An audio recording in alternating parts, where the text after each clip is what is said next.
हे नमस्कार एवरीवन, कैसे हैं आप लोग? I wish hope you are doing perfectly fine. Just be joyful and keep smiling. Just be joyful. ठीक है, ओके. तो वेलकम बैक. तो हम लोग क्या पढ़ रहे थे? हम लोग पढ़ रहे थे काइनेमैटिक्स. ठीक ठीक. नेक्स्ट चैप्टर पे मूव कर चुके हैं हम लोग, काइनेमैटिक्स, और एपिसोड 4 में भी आ गए हैं लोग. और आज का एपिसोड क्या है? आज का एपिसोड है नॉन यूनिफॉर्म एक्सेलरेटेड मोशन. ठीक है, in one dimension. Theory plus numericals. Theory कुछ है ही नहीं, थ्योरी कुछ नहीं है, न्यूमेरिकल्स ही करेंगे लोग.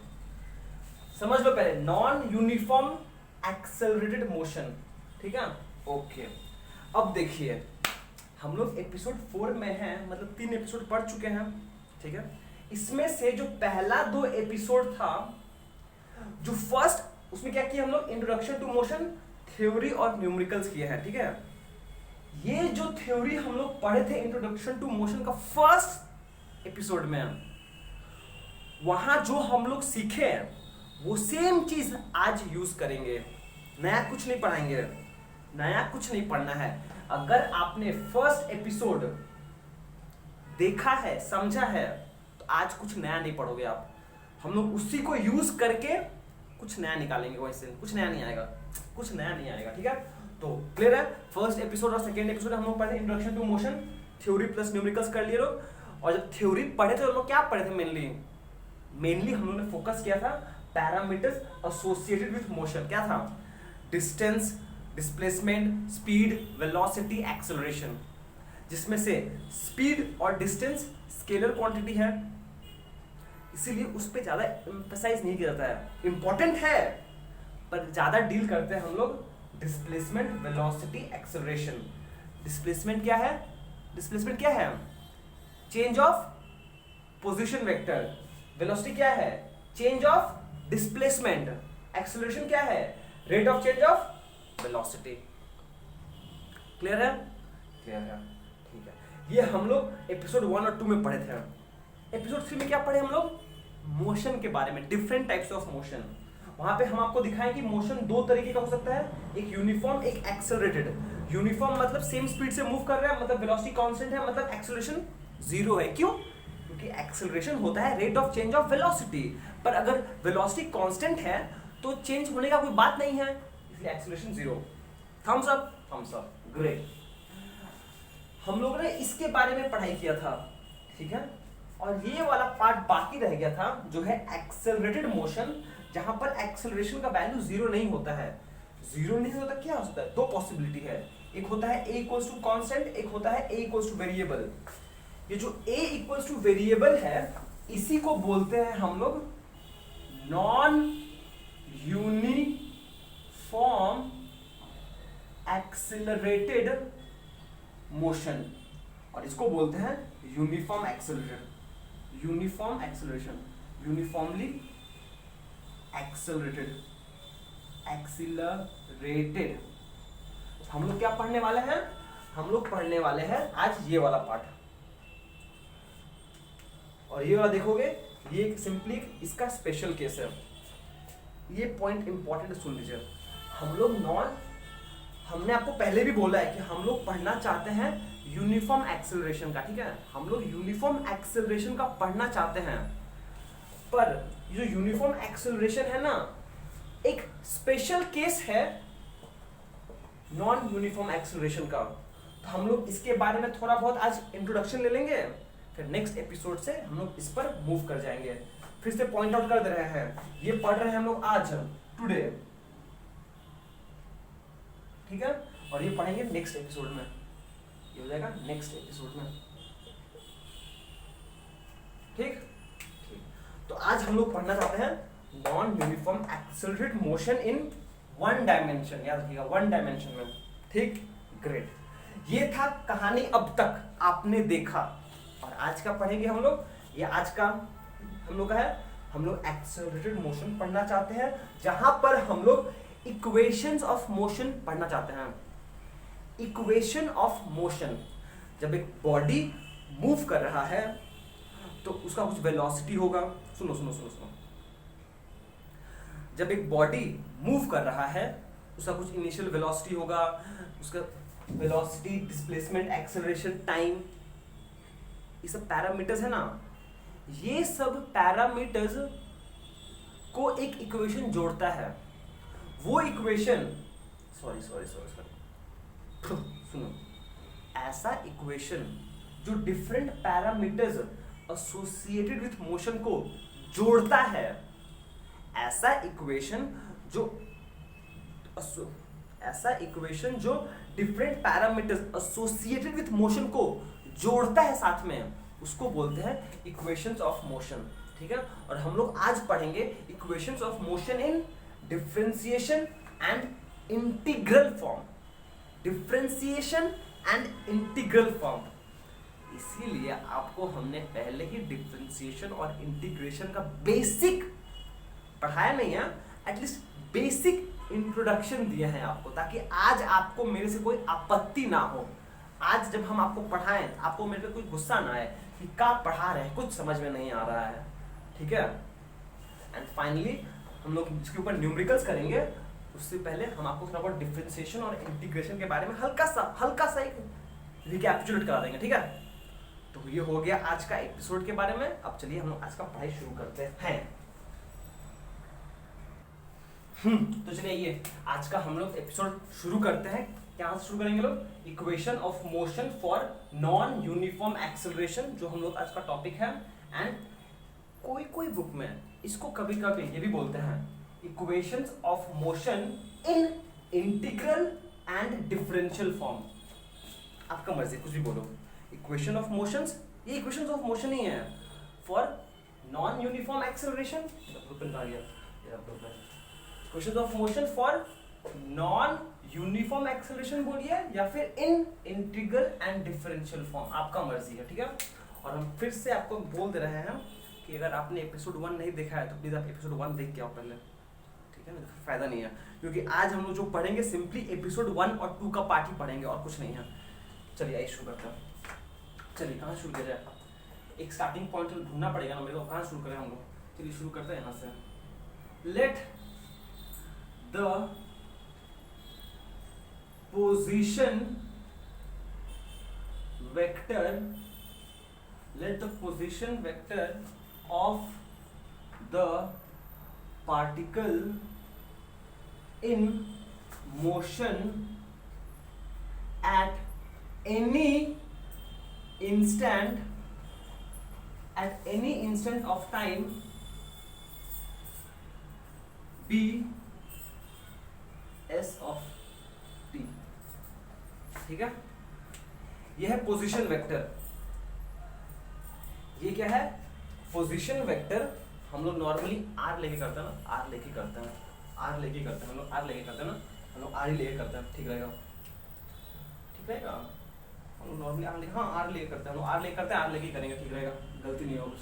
हाँ, एपिसोड 1 से ही कंटिन्यू हो रहा है। ठीक है, let the position vector of the particle in motion at any instant of time be r of t। ठीक है, therefore if डेल्टा लिखते हैं, डी आर लिखते हैं। एक सेकेंड सही लिख रहे हैं हम। Let the position of the vector r be, ठीक है लिख रहे हैं, ठीक है चलो कोई बात नहीं। If D R vector be the small displacement in the time interval dt। एकदम धीरे समझाने की कोशिश, बहुत इंपॉर्टेंट है। काइनेमेटिक्स का बहुत इंपॉर्टेंट चीज पढ़ने वाले हम लोग, इसलिए प्लीज समझा कर धीरे समझाने का। Let if dr be the small displacement in time interval, in the small time interval dt, then the instantaneous velocity is, क्या होगा बोल सकते हैं? v of t is equals to dr by d t, हाँ या ना, D r by d t, हाँ या ना, सिंपल सा चीज है, बॉक्स कर दो इसको, ये आ गया, बस हो गया। हाँ यही है, बस यही है, सच में यही है, इसी को बॉक्स करना चाहते हैं हम। अब उसको पढ़ा चुके हैं, फिर भी सुनो भी क्या हो, कहानी बाकी है पूरा। ये हो गया, ठीक है, ठीक है। अच्छा, इसी को क्या हम लिख सकते हैं ऐसे, therefore, यहीं पे लिखें क्या कि इसको अलग से कर दें हम, ठीक है, therefore यहां से हम लिख सकते हैं ऐसे, therefore यहीं से लिख सकते हैं हम, dr is equals to v of t into d t, हाँ या ना। देखिए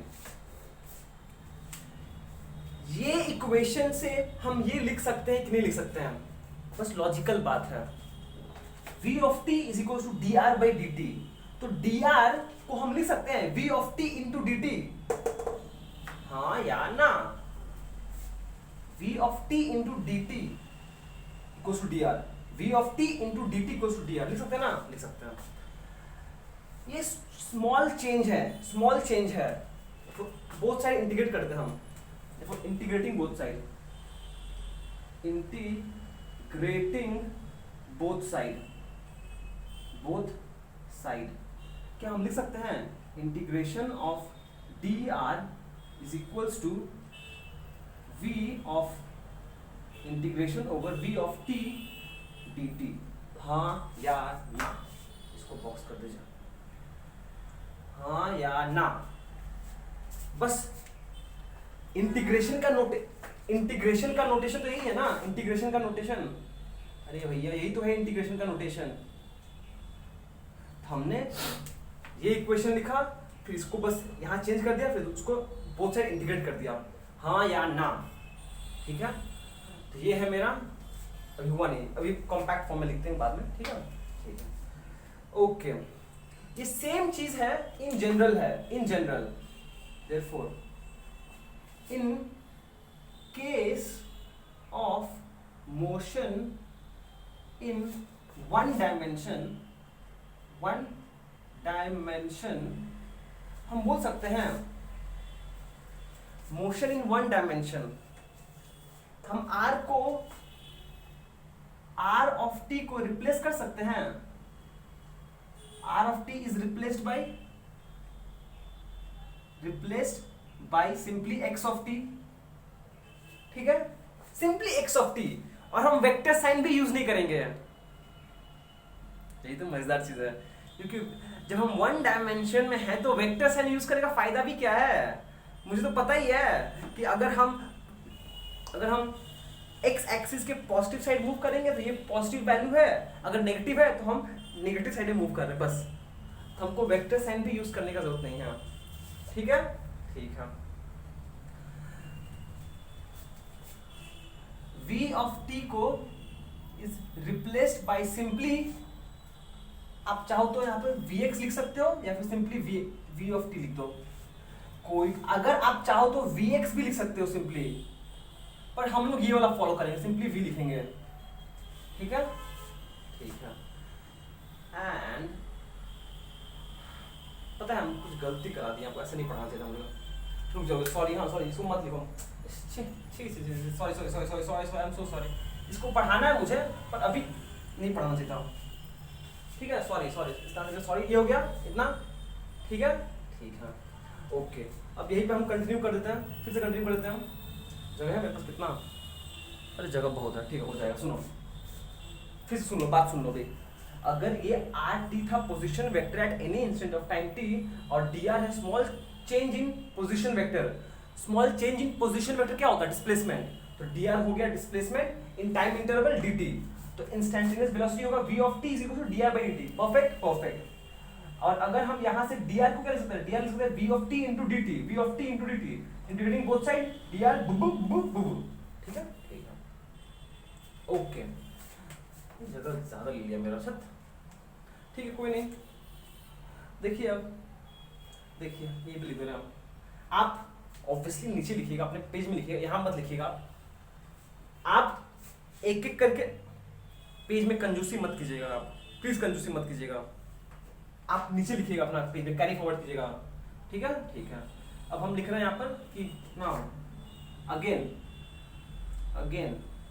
if dv is the small change in velocity in the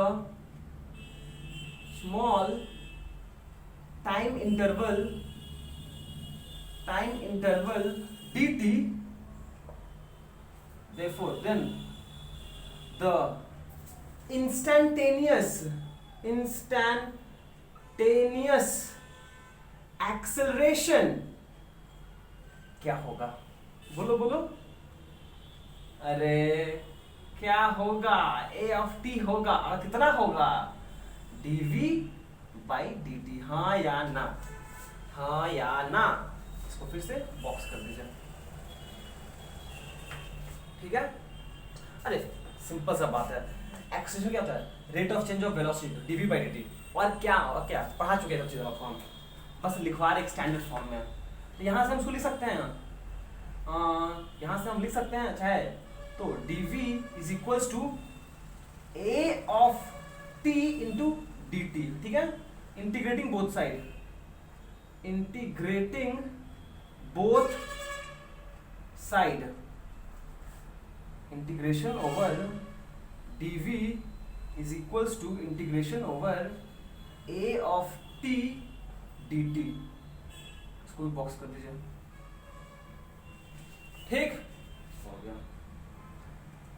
वाह अच्छा से हो गया। नहीं ब्लू पेन नहीं यूज करेंगे हम अभी, हमको ब्लू पेन बचा के रखे हैं, हम यूज करेंगे ब्लू पेन, ठीक है। पढ़ा चुके हैं हमने, बस इसको आपको एक्स्ट्रा चीज दिखाना था मुझे कि हमने यहाँ पर इंटीग्रल साइन यूज किया है। यहां से हम लिख सकते हैं dt इंटीग्रल ये, ठीक है ठीक है। अब देखिए लास्ट चीज, एकदम लास्ट चीज, ये हो गया वेलोसिटी और डिस्प्लेसमेंट, एक्सेलरेशन वेलोसिटी, ये रहा, ठीक है। फाइनली एक चीज बस, also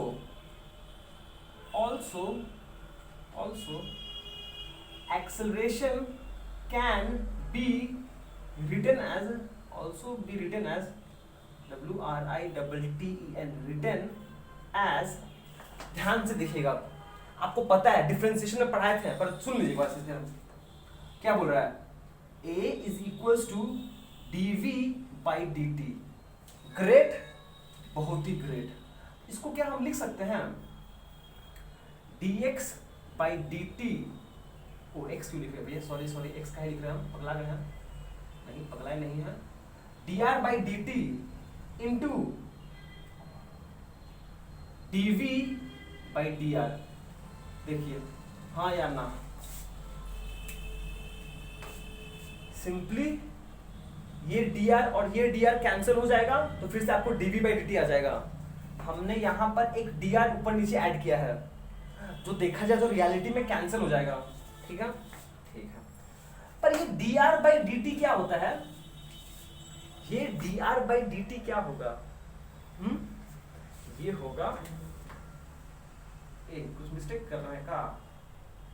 लग तो रहा नहीं, कुछ मिस्टेक नहीं कर रहे हैं। ये क्या हो जाएगा? dr by dt हो जाएगा velocity v of velocity into dv by dr, तो ये एक एक्सेलरेशन का ये भी रिलेशन हो सकता है, ठीक है ठीक है। ओके एक सेकेंड, मुझे बस एक चीज बताना है। अब देखिए थोड़ा बहुत कुछ उल्टा बोलेंगे, सुनने समझने कुछ क्या समझ बोल रहे हैं। जगह है मेरे पास, एक सेकेंड, हाँ जगह है, हाँ है। उससे पहले सुनो, देखो प्लीज ध्यान सुनिएगा। यहाँ पर हम डिफरेंशिएशन, सुनिए पहले, यहाँ पर हम ये r को डिफरेंशिएट कर रहे थे विथ रिस्पेक्ट टू टाइम, इस इक्वेशन में हम r को डिफरेंशिएट कर रहे थे विथ रिस्पेक्ट टू टाइम, तो वेलोसिटी था फंक्शन ऑफ टाइम। समझ में आया? समझ में आया। इस इक्वेशन में हम वेलोसिटी को डिफरेंशिएट कर रहे हैं with respect to time. Please ध्यान सुनिएगा, इस इक्वेशन में हम वेलोसिटी को डिफरेंशिएट कर रहे हैं विथ रिस्पेक्ट टू टाइम, तो जो एक्सेलरेशन आएगा वो भी है फंक्शन ऑफ टाइम। सही है? इतना सही है? सब सही है? सब सही है? ठीक है, ठीक है। मतलब कि अगर आपको लिखना है यहाँ पर तो लिख सकते हैं, यहाँ पे आर ऑफ टी नहीं लिखेंगे हम, गंदा हो जाएगा मेरा। ठीक है, अब प्लीज नोटिस करो, प्लीज नोटिस करो, इस इक्वेशन में हम लिखे a is equals to v into dv by d r. a is equals to v into dv by d r, जहां पे dv v क्या है? dr by dt, dr by dt v है।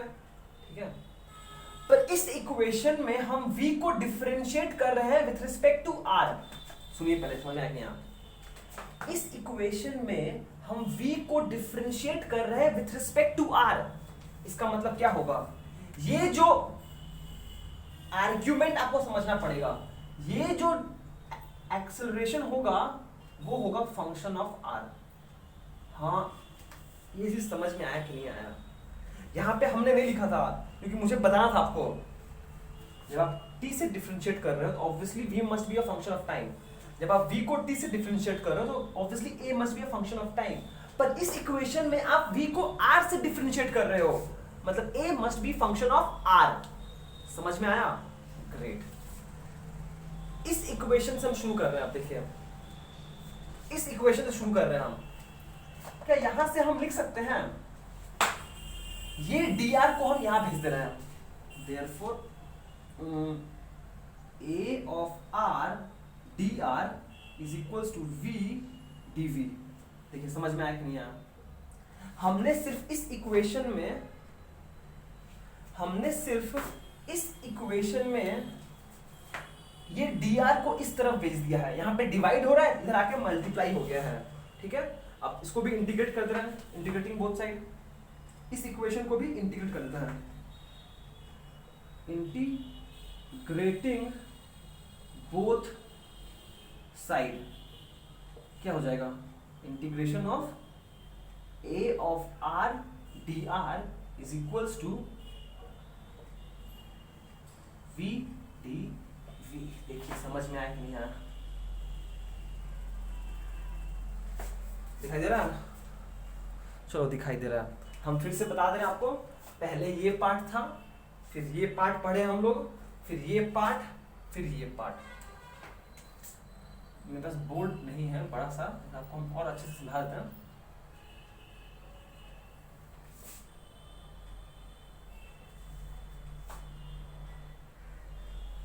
हाँ ठीक है, अब क्या कुछ नहीं हुआ। First, second, third, fourth. अब आप ध्यान से नोटिस कीजिए, आपको यहाँ पर 6 इक्वेशन दिख रहा होगा जो हम बॉक्स किए हैं। ये इक्वेशन, ये इक्वेशन, ये इक्वेशन, ये तीनों इक्वेशन क्या है? इस तीनों इक्वेशन में डिफरेंशिएशन हो रहा है, सिंपली डिफरेंशिएशन हो रहा है। ये हो गया इक्वेशंस इन डिफरेंशियल फॉर्म। ये 3 इक्वेशन होता है इक्वेशन, सुनिए सुनिए सुनिए सुनिए सुनिए, ये 3 इक्वेशंस को अगर हम चाहो तो बोल सकते हो equation of motion in differential form, in differential form. और यही तीनों इक्वेशन को अगर आप इंटीग्रल फॉर्म में लिखते हो तो ये 1, ये 2, ये 3, बस वही है, बस यही 3 इक्वेशंस है। पर इसको आप इंटीग्रल फॉर्म में लिखते हो या फिर डिफरेंशियल फॉर्म में लिखते हो, ये आपका मर्जी है। देखिए समझ में आया कि नहीं आया? 1, 2, 3, ये 3 इक्वेशंस है, इसको बोलते हैं इक्वेशंस इन डिफरेंशियल फॉर्म। 1, 2, 3 इक्वेशंस इन इंटीग्रल फॉर्म। और ये इक्वेशन एक्चुअली कुछ है नहीं।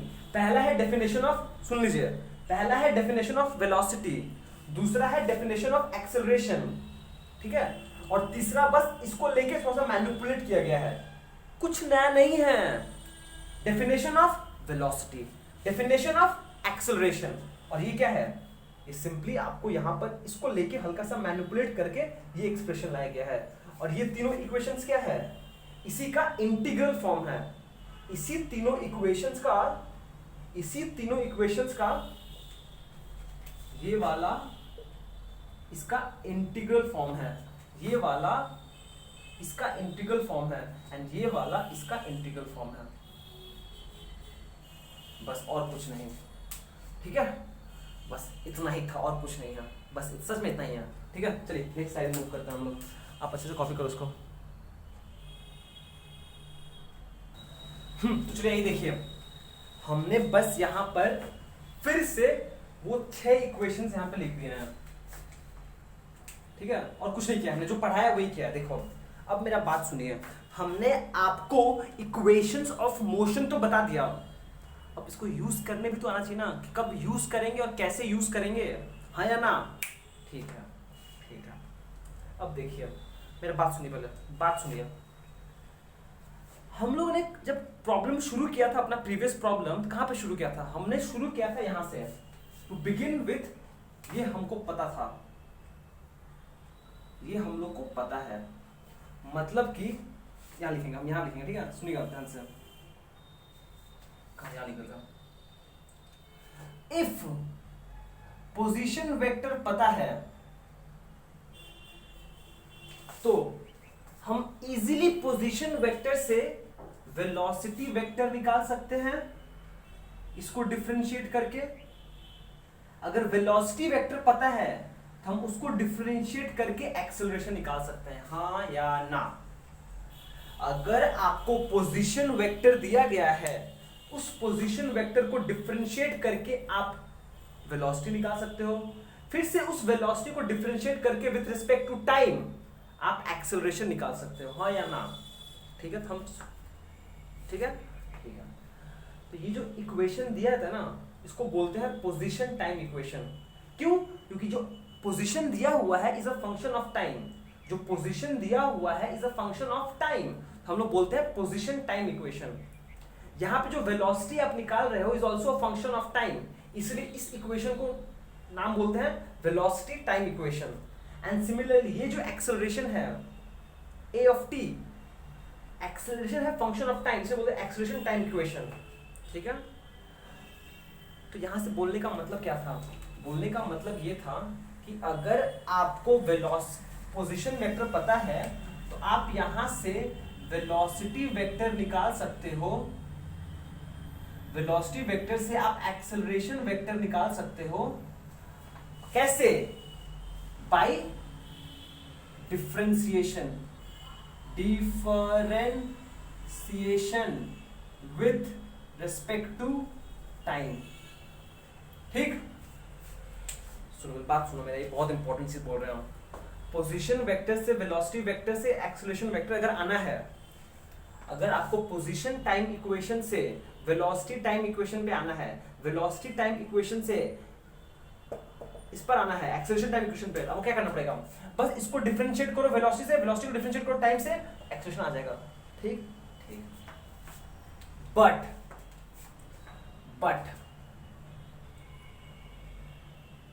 BUT, बट बहुत बड़ा बट, अगर आपको एक्सेलरेशन वेक्टर से वेलोसिटी वेक्टर निकालना है एंड वेलोसिटी वेक्टर से पोजीशन वेक्टर निकालना है, तो क्या किया जाएगा, सोचिए। मान लीजिए आपको एक्सेलरेशन वेक्टर दिया हुआ है, अभी न्यूमेरिकल करके समझाएंगे पर बस सुन लो ना। मान लीजिए आपको एक्सेलरेशन वेक्टर दिया हुआ है, ठीक है, और यहां से मुझे वेलोसिटी वेक्टर निकालना है, तो उस केस में आप कैसे करोगे, क्योंकि अगर वेलोसिटी से एक्सेलरेशन आना आसान है डिफरेंशिएशन करके, पर एक्सेलरेशन से वेलोसिटी कैसे निकालेंगे। देखो आपको एक्सेलरेशन दिया हुआ है, वेलोसिटी निकालना है, उसके लिए इंटीग्रेशन करना पड़ेगा। देखो ये वाला इक्वेशन आ गया,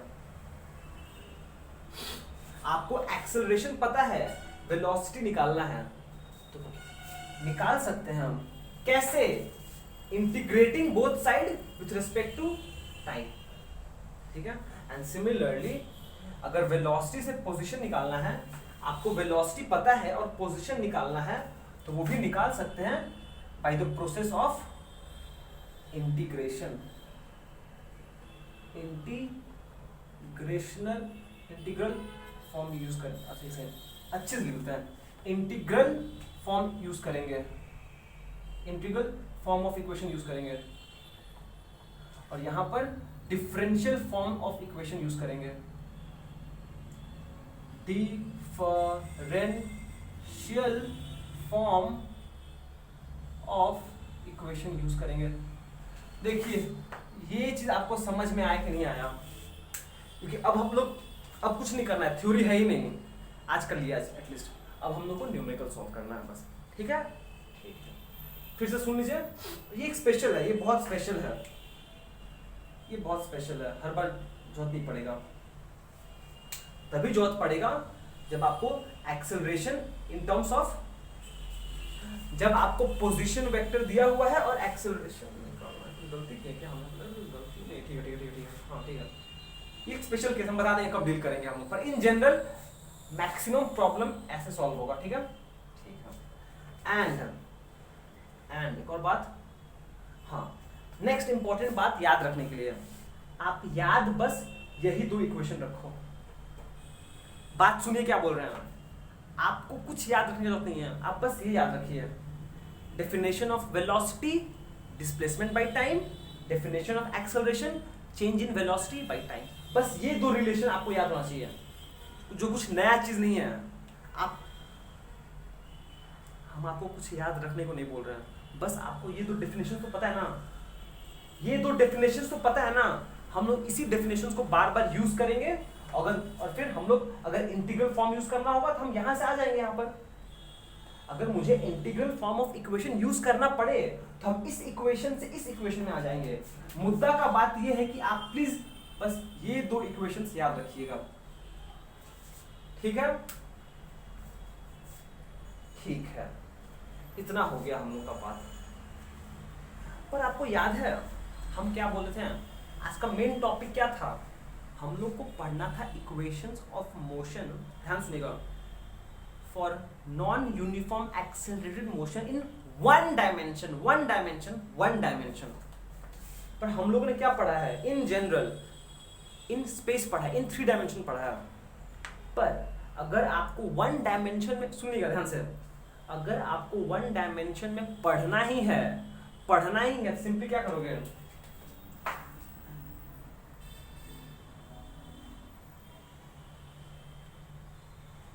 फॉर वन डायमेंशन सिंपली हम क्या करेंगे, r को रिप्लेस कर देंगे x से, और v को v रखते हैं, v को v रखेंगे एंड a को सिंपली a लिखेंगे। देखिए अगर आप चाहो तो ये भी कर सकते हो, बस सुन लो क्या बोल रहे भैया, सिंस हम मोशन इन वन डायमेंशन पढ़ना चाहते हैं, तो मोशन इन वन डायमेंशन में वेक्टर नोटेशन का इंपॉर्टेंस है ही नहीं, मोशन इन वन डायमेंशन में वेक्टर नोटेशन का इंपॉर्टेंस है ही नहीं। क्यों? क्योंकि जब आप वन डायमेंशन में मूव कर रहे हो और आपने ओरिजिन फिक्स कर दिया और बता दिया कि ये मेरा पॉजिटिव एक्स एक्सिस है, ये मेरा positive negative y x, negative x, ये ओरिजिन है, ये पॉजिटिव एक्स एक्सिस, ये नेगेटिव एक्स एक्सिस, तो बस काम हो गया। अगर कोई वैल्यू पॉजिटिव आ रहा है मतलब वो towards the positive x axis है, अगर कोई वैल्यू नेगेटिव आ रहा है टुवर्ड्स नेगेटिव एक्स एक्सिस है। तो फॉर सिंप्लिसिटी पर्पस हम लोग इन सब को रिप्लेस कर देंगे, आर को कर देंगे x, सिंपली x से, v को आप चाहो तो vx से कर सकते हो, पर हम लोग v ही लिखते हैं, और a को आप चाहो तो ax लिख सकते हो या फिर सिंपली a लिख सकते हो, आपका मर्जी, ठीक है। बस इतना सा बात, और कुछ नहीं, इसीलिए हमने क्या किया, आपको पहले ये पढ़ा दिया, ठीक है ठीक। चलो बहुत हो गया, चलो नेक्स्ट टाइम मूव कर लिया, बहुत टाइम हो गया। चलो आइए देखिए, बस 5 मिनट में जल्दी से रिविजिटिंग डिफरेंशिएशन एंड इंटीग्रेशन पढ़ चुके हैं लोग, डिफरेंशिएशन और इंटीग्रेशन। पर हम लोग को किस चीज का यूज करेंगे, हम लोग को बस एक छोटा सा रिलेशन का यूज है, बस वो बता देते हैं आपको फिर से हम। डिफरेंशिएशन में आपको याद है ना, अगर एक फंक्शन है y एक फंक्शन है of t such that y is k times t to the power n। k क्या है? k कोई भी कांस्टेंट है। k क्या है? कांस्टेंट है, कोई नंबर है, कोई रियल नंबर है। तो सिंपली क्या होगा, जब आप dy बाई dt निकालते हो तो जो k है कांस्टेंट वो बाहर आता है और डिफरेंशिएशन होता है इसका सिर्फ, और वो कितना होता है, n बाहर आ जाएगा into t to the power n minus 1 और एक पावर कम हो जाएगा। देखो ना एग्जांपल दिखा देते हैं यहाँ पर। मान लो है आपके पास y is equals to 7t cube. देखो dy बाई dt कितना हो जाएगा, 7t क्यूब। 7 कांस्टेंट है, बाहर रह जाएगा, t बाहर आ जाएगा इंटू t, पावर एक कम हो जाएगा, 3 minus 1 2 is equals to 21t square. समझ में आया? और सिंपली एक चीज और, हाँ, अगर y इज इक्वल्स टू, मान लो y of x is equals to simply x है, y is a function of x, simply x है, तो dy बाई dx कितना होगा, सिंपली x है, सिंपली x है, तो इसका differentiation with respect to x क्या होगा, सिंपली 1 होगा। ठीक है ना? कुछ नहीं है मतलब 1 बाहर आ जाएगा into x to the power 1 minus 1, 1 minus 1 0, n to the power 0 1, ये गायब ही हो जाएगा, है ही नहीं। इसलिए प्लीज याद रखना कि कभी भी को अगर एक सिंगल मोनोमियल है उसका डिफरेंशिएशन करो तो आंसर हमेशा 1 आएगा। ठीक है? डाल ये कहां से हाथ में तुम आओ भैया, हाँ चलो ठीक है, ये हो गया।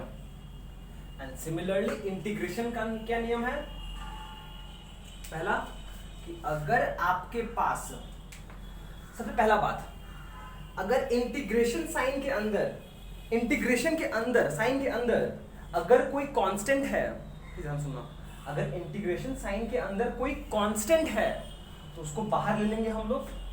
ठीक है? कांस्टेंट्स हमेशा बाहर आ जाएगा, कांस्टेंट्स के ऊपर ना ही डिफरेंशिएशन होता है ना ही इंटीग्रेशन होता है। ठीक है? ठीक है।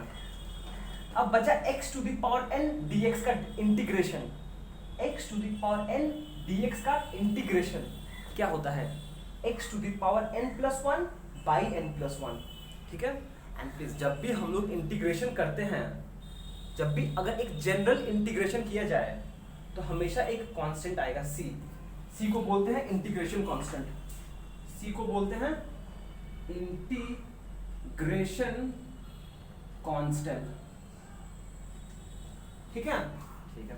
एंड सिमिलरली अगर n का पावर 0 है मतलब ये 1 हो गया, तो सिंपली dx है, सिंपली dx है, इसका इंटीग्रेशन क्या होगा, x होता है। अगर सिंपली आपको ds बोला हुआ है इसका इंटीग्रेशन क्या होगा, s प्लस c। अगर dy बोला हुआ है इसका इंटीग्रेशन क्या होगा, सिंपली y प्लस c। ठीक है? अगर सिंपली dv बोला हुआ है इसका इंटीग्रेशन क्या होगा, v। ठीक है ना? क्योंकि देखो अगर n का सिंपली dx है मतलब n 0 है, n 0 है मतलब 0 प्लस 1 1, नीचे 1 आएगा, 0 plus 1 1, x to the power 1, simply x to the power 1 आ रहा है। ठीक है? सिंपली अगर आप कोई चीज का डिफरेंशिएशन करते हो, स्मॉल चेंज का, डिफरेंशिएशन ऑफ ds क्या होगा, s होगा, डिफरेंशिएशन ऑफ dA क्या होगा, सिंपली a होगा। समझ में आया? ओ a प्लस सी होगा, a plus C, a plus C. ठीक है? जब भी आप बस नॉर्मल इंटीग्रेशन करोगे तो हमेशा इंटीग्रेशन कांस्टेंट आएगा, हमेशा। ठीक है? मिटा इसको, समझा दिया आपको हमें चीज। अब आ गया फाइनली नेक्स्ट, इस पर सेम वही चीज कराना है आपको हम कि अगर x dx है, सॉरी k dx है, तो k कांस्टेंट बाहर आ जाएगा, integration of dx x kx plus c। ठीक है? ठीक है। अब रहा बात डेफिनेट इंटीग्रल का, तो डेफिनेट इंटीग्रल में ना याद रखिएगा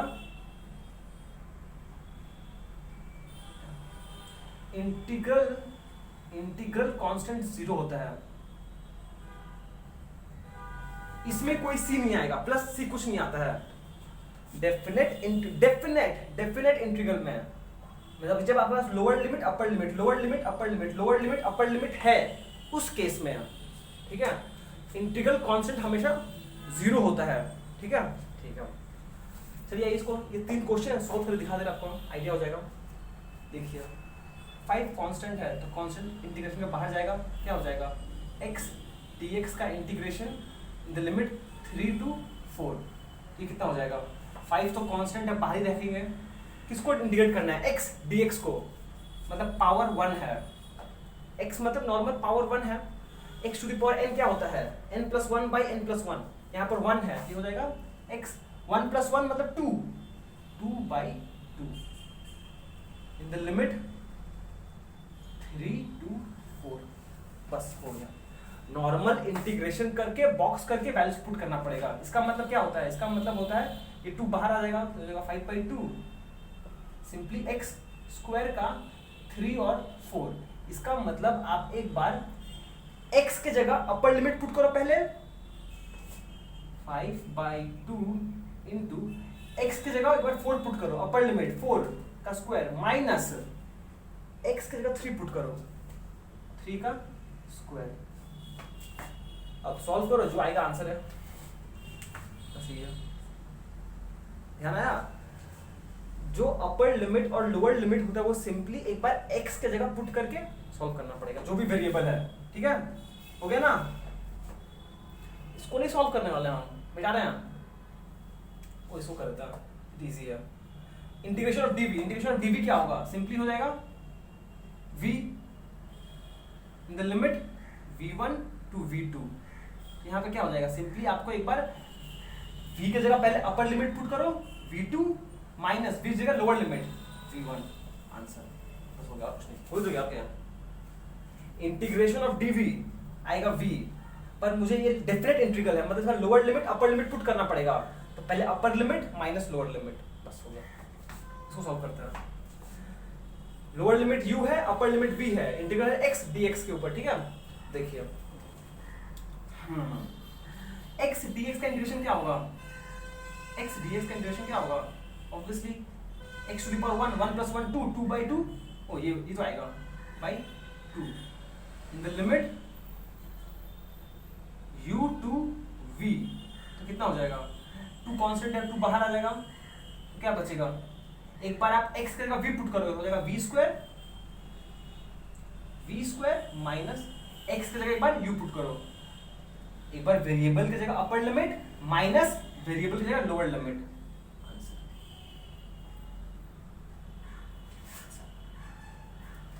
अब हम और कुछ नहीं बोलेंगे, इंटीग्रेशन पढ़े बहुत समय हो गया था, पढ़ा दिया। ठीक है, चलो अब हम लोग फाइनली अपना क्वेश्चन शुरू करते हैं।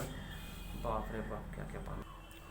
चलिए नेक्स्ट पहला क्वेश्चन करते हैं, क्वेश्चन नंबर 1। और हम एक बात बोलना भूल गए, प्लीज डिस्क्रिप्शन बॉक्स चेक कर लीजिएगा, आपको टाइमलाइन मिल जाएगा अच्छे से, और एक बार एटलीस्ट रीड कर लीजिएगा टाइमलाइन को। ठीक है, चलिए देखिए क्वेश्चन क्या बोला, और प्लीज क्वेश्चन कॉपी करने की कोशिश मत कीजिएगा, हम क्वेश्चन पढ़ते हैं, आप भी क्वेश्चन पढ़िए, साथ में सॉल्व कर देते हैं, बाद में कभी क्वेश्चन कॉपी कीजिएगा। ठीक है, टाइम मत वेस्ट कीजिए ऐसे। चलिए question 1, displacement time equation of a particle moving along x axis is x of t equals to 20 plus t cube minus 12t। Simply क्या है ये, डिस्प्लेसमेंट टाइम इक्वेशन या फिर पोजीशन टाइम इक्वेशन, कुछ भी बोल दो आप, दिख नहीं रहा है क्या, पोजीशन डिस्प्लेसमेंट टाइम इक्वेशन। ठीक है, हम लोग याद है r से रिप्रेजेंट करते हैं r of t, ये लोग x of t रिप्रेजेंट किया, क्यों, क्योंकि particle along x axis move कर रहा है, और जब particle along x axis move कर रहा है तो इस केस में क्या हो गया, मोशन इन 1 डायमेंशन, और हम लोग को वही पढ़ना है सर। ठीक है, और देखिए यहाँ पे कोई वेक्टर साइन भी नहीं दिए हैं हम। ठीक है, चलो आप क्वेश्चन करते हैं, सोल्यूशन। पहला क्वेश्चन क्या हो रहा है, find the position and velocity at t equals to 0। Find the position and velocity at t equals to 0 seconds. ठीक है, आइए सिंपल सा बात है, ये पोजीशन है, now here x of t is equals to 20 plus t cube minus 12t in SI unit, मतलब क्या होगा मीटर, ये प्लस है भैया, प्लस है, प्लस साइन है, ठीक है। ये है position at time t, therefore x at t equals to 0 कितना हो जाएगा, सिंपली आप इस इक्वेशन में t की जगह 0 पुट कर दो तो कितना हो जाएगा, ये 0 कंट्रीब्यूट करेगा, ये 0 तो बचेगा 20 मीटर। ठीक ठीक, यही तो है position at t equals to 0, नहीं लिखेंगे हम इतना, ये है position at t equals to 0, ठीक है, परफेक्ट। नेक्स्ट वेलोसिटी निकालना है, ये तो पोजीशन था, ये था पोजीशन का इक्वेशन, देखो ना वेलोसिटी कितना होगा, पहले वेलोसिटी तो निकालते हैं, पहले वेलोसिटी तो निकाल लेते हैं, कितना v of t, since one dimension है इसलिए वेक्टर साइन नहीं दे रहा है, सिंस वन डायमेंशन इसलिए वेक्टर साइन नहीं दे रहा है, सिंपली क्या होगा dr by dt dx by dt, हाँ या ना, इजी। ये इक्वेशन कौन सा बड़ा बात था याद रखना, अगर आप कुछ नहीं भी पढ़े होते तो ये तो ठीक था, velocity rate of change of displacement दिया हुआ है, बस निकाल दो, कुछ नहीं भी पढ़े तो फिर भी कर लेते, तो अगर आज का चीज नहीं भी पढ़ाए होते हम फिर भी आप ये कर लेते हैं, पर करना जरूरी है। कितना हो जाएगा ये, और ये है, इसको डिफरेंशिएट करते हैं, कांस्टेंट को डिफरेंशिएट करेंगे तो 0 आएगा, टी क्यूब को डिफरेंशिएट करेंगे 3t स्क्वायर आएगा, और ये माइनस 12t को डिफरेंशिएट करेंगे तो माइनस 12 आएगा। हम कुछ नहीं करने वाले हैं, लिखने वाले, अब हम नहीं बताएंगे ये कैसे आ रहा है, डायरेक्टली करो आप भी खुद से। ये हो गया वेलोसिटी, ये है वेलोसिटी का एक्सप्रेशन, ठीक है। Therefore velocity at t equals to 0 कितना होगा, सिंपली t की जगह 0 पुट कर दो, t की जगह 0 पुट कर दो, कितना हो जाएगा 0 प्लस यहाँ से भी 0 आएगा minus 12 which is equals to minus 12 metre पर सेकेंड। माइनस 12 क्या इंडिकेट कर रहा है, मतलब कि पार्टिकल जो है वो towards negative side of x axis move कर रहा है, बस यही बात है, ठीक है, हो गया, करेक्ट। ये एक्सप्रेशन पर वेलोसिटी था, नहीं समझ में आ रहा है, अरे यार लो एक और लाइन लिख दे, खुश हो जाओगे आप, भी खुश है। Therefore v of t is equals to, ये एक्सप्रेशन है ना 3t स्क्वायर माइनस 2, अब ठीक है, therefore v at t equals to 0 is simply minus 12 metre पर सेकेंड, ठीक है, क्या समझ में आ रहा है, तो ठीक है, ठीक है, ये पहला पार्ट हो गया हम लोग का, ठीक है। दूसरा क्या बोला है, state whether the motion is uniformly accelerated और नॉट, यूनिफॉर्मली एक्सेलरेटेड और नॉट, कोई भी मोशन यूनिफॉर्मली एक्सेलरेटेड कब होता है, जब एक्सेलरेशन कांस्टेंट हो, यही तो यूनिफॉर्मली एक्सेलरेटेड, मतलब यूनिफॉर्म का मतलब कांस्टेंट, एक्सेलरेटेड कांस्टेंट एक्सेलरेशन, मतलब कि आपको एक्सेलरेशन निकालना पड़ेगा पहले। ये वेलोसिटी है, चलिए एक्सेलरेशन निकाल लेते हैं now.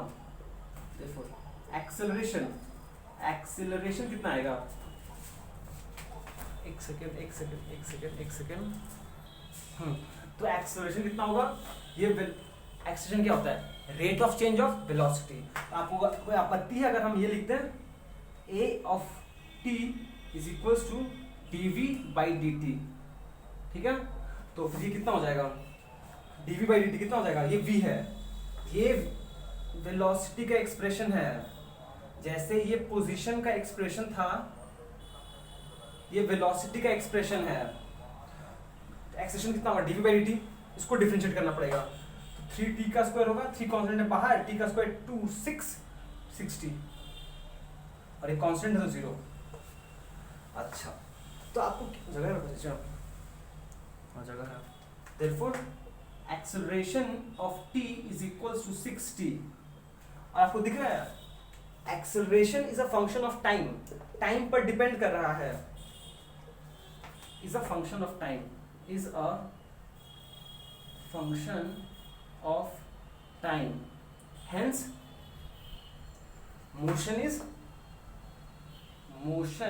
is non uniformly accelerated, ठीक, बहुत लंबा लिख दिया यार। क्लियर है? अगर ये कांस्टेंट आता, सिंपली 6 आता, सिंपली 5 आता, सिंपली 7 आता, तब इजी था। ठीक, समझ में आया इतना? दिखाई दे रहा ना क्या लिखा है? अरे वाह, दिखाई दे रहा, क्या दिखाई देगा? ठीक है, अब मेरा फिर से इरेजर गायब हो गया का? एक सेकंड यार। तो क्या कर रहे हैं हम लोग? हम लोग कर रहे हैं, क्या कर रहे हैं? हाँ, ये हो गया इतना। चलिए ठीक है, next question. Find the position of the particle when the velocity of the particle is 0. Please ध्यान से क्वेश्चन सुनिएगा। Find the position of the particle when the velocity of the particle is 0. बहुत दूर का सवाल पूछ लिया ये, ठीक है? ठीक है, हम यहाँ पे मिटाना चाहेंगे कुछ। यहाँ पे मेरा पोजीशन दिया हुआ है, x ऑफ t कितना दिया हुआ था, लिख लेते हैं ताकि भूल नहीं जाए। t cube minus 12t and v of t कितना है, v ऑफ t निकाल चुका है 3t square minus 12 and a of t भी निकाल चुके हैं, आया 60। ठीक है, ठीक है, ओके। आपको बोला है कि भैया पार्टिकल का पोजीशन क्या होगा, पार्टिकल का पोजीशन क्या होगा जब उसका टाइम, जब वेलोसिटी 0 होगा। ठीक है, मतलब कि इन अदर वर्ड्स क्या पूछा है, व्हाट इज द, इस क्वेश्चन समझ सुनो, आपको पूछा है कि व्हाट इज द पार्टिकल का पोजीशन, पार्टिकल कहां तक पहुंचा है जब पार्टिकल का वेलोसिटी 0 हो जाएगा तो।